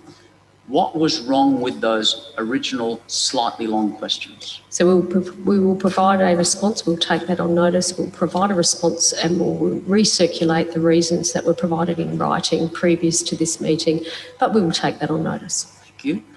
Where is the Town of Gawler policy, because I can't find it, that states that I cannot ask a long worded question that contains context so as not to be misunderstood and so as not to be considered to be vague? I cannot find that policy or procedure that David quotes. We will provide you with a response. We'll take that on notice. Thank you.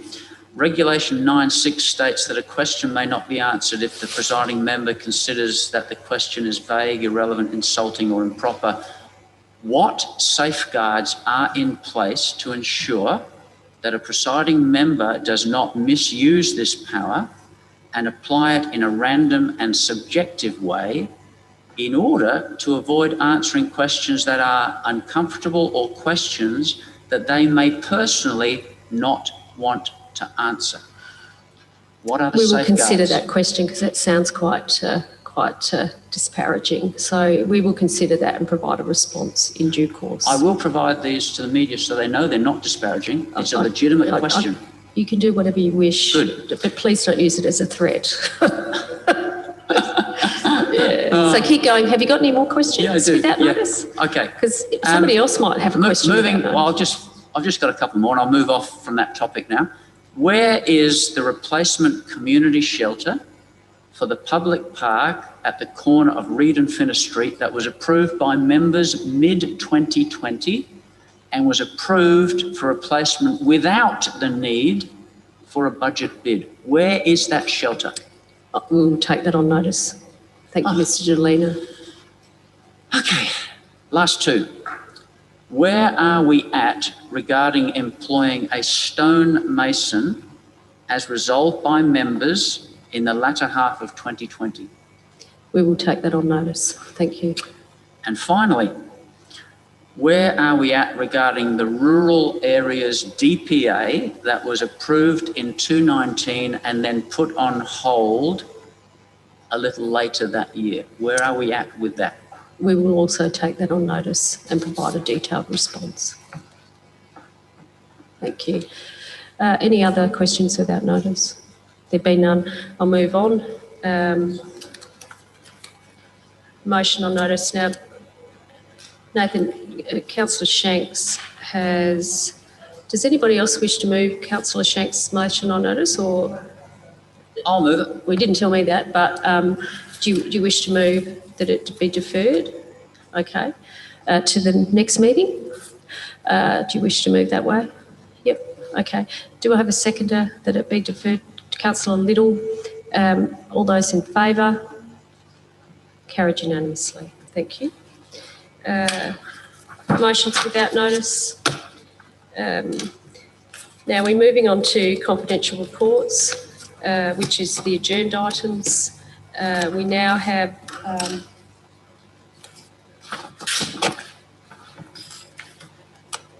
so we have a recommendation that we move into confidence to discuss. Let me just bring up the adjourned items. That we move into confidence under section 90, part 3, subsection D, subsection I, under the Local Government Act. You happy to move that officer's recommendation that we discuss this in confidence, Councillor Hughes? Is that what you're wishing to do? Yes, that is, because it's commercial information of a confidential nature, and disclosure would reasonably be expected to prejudice the commercial position of that person who supplied the information, or to confer commercial advantage on a third party, because we are discussing business. You're happy to second, Deputy Mayor? Thank you. Any discussion? If not, I'll put that motion. All those in favour? All those against? It is carried. Thank you, guys. We're now going to go into confidence, so thank you very much. Have a good night.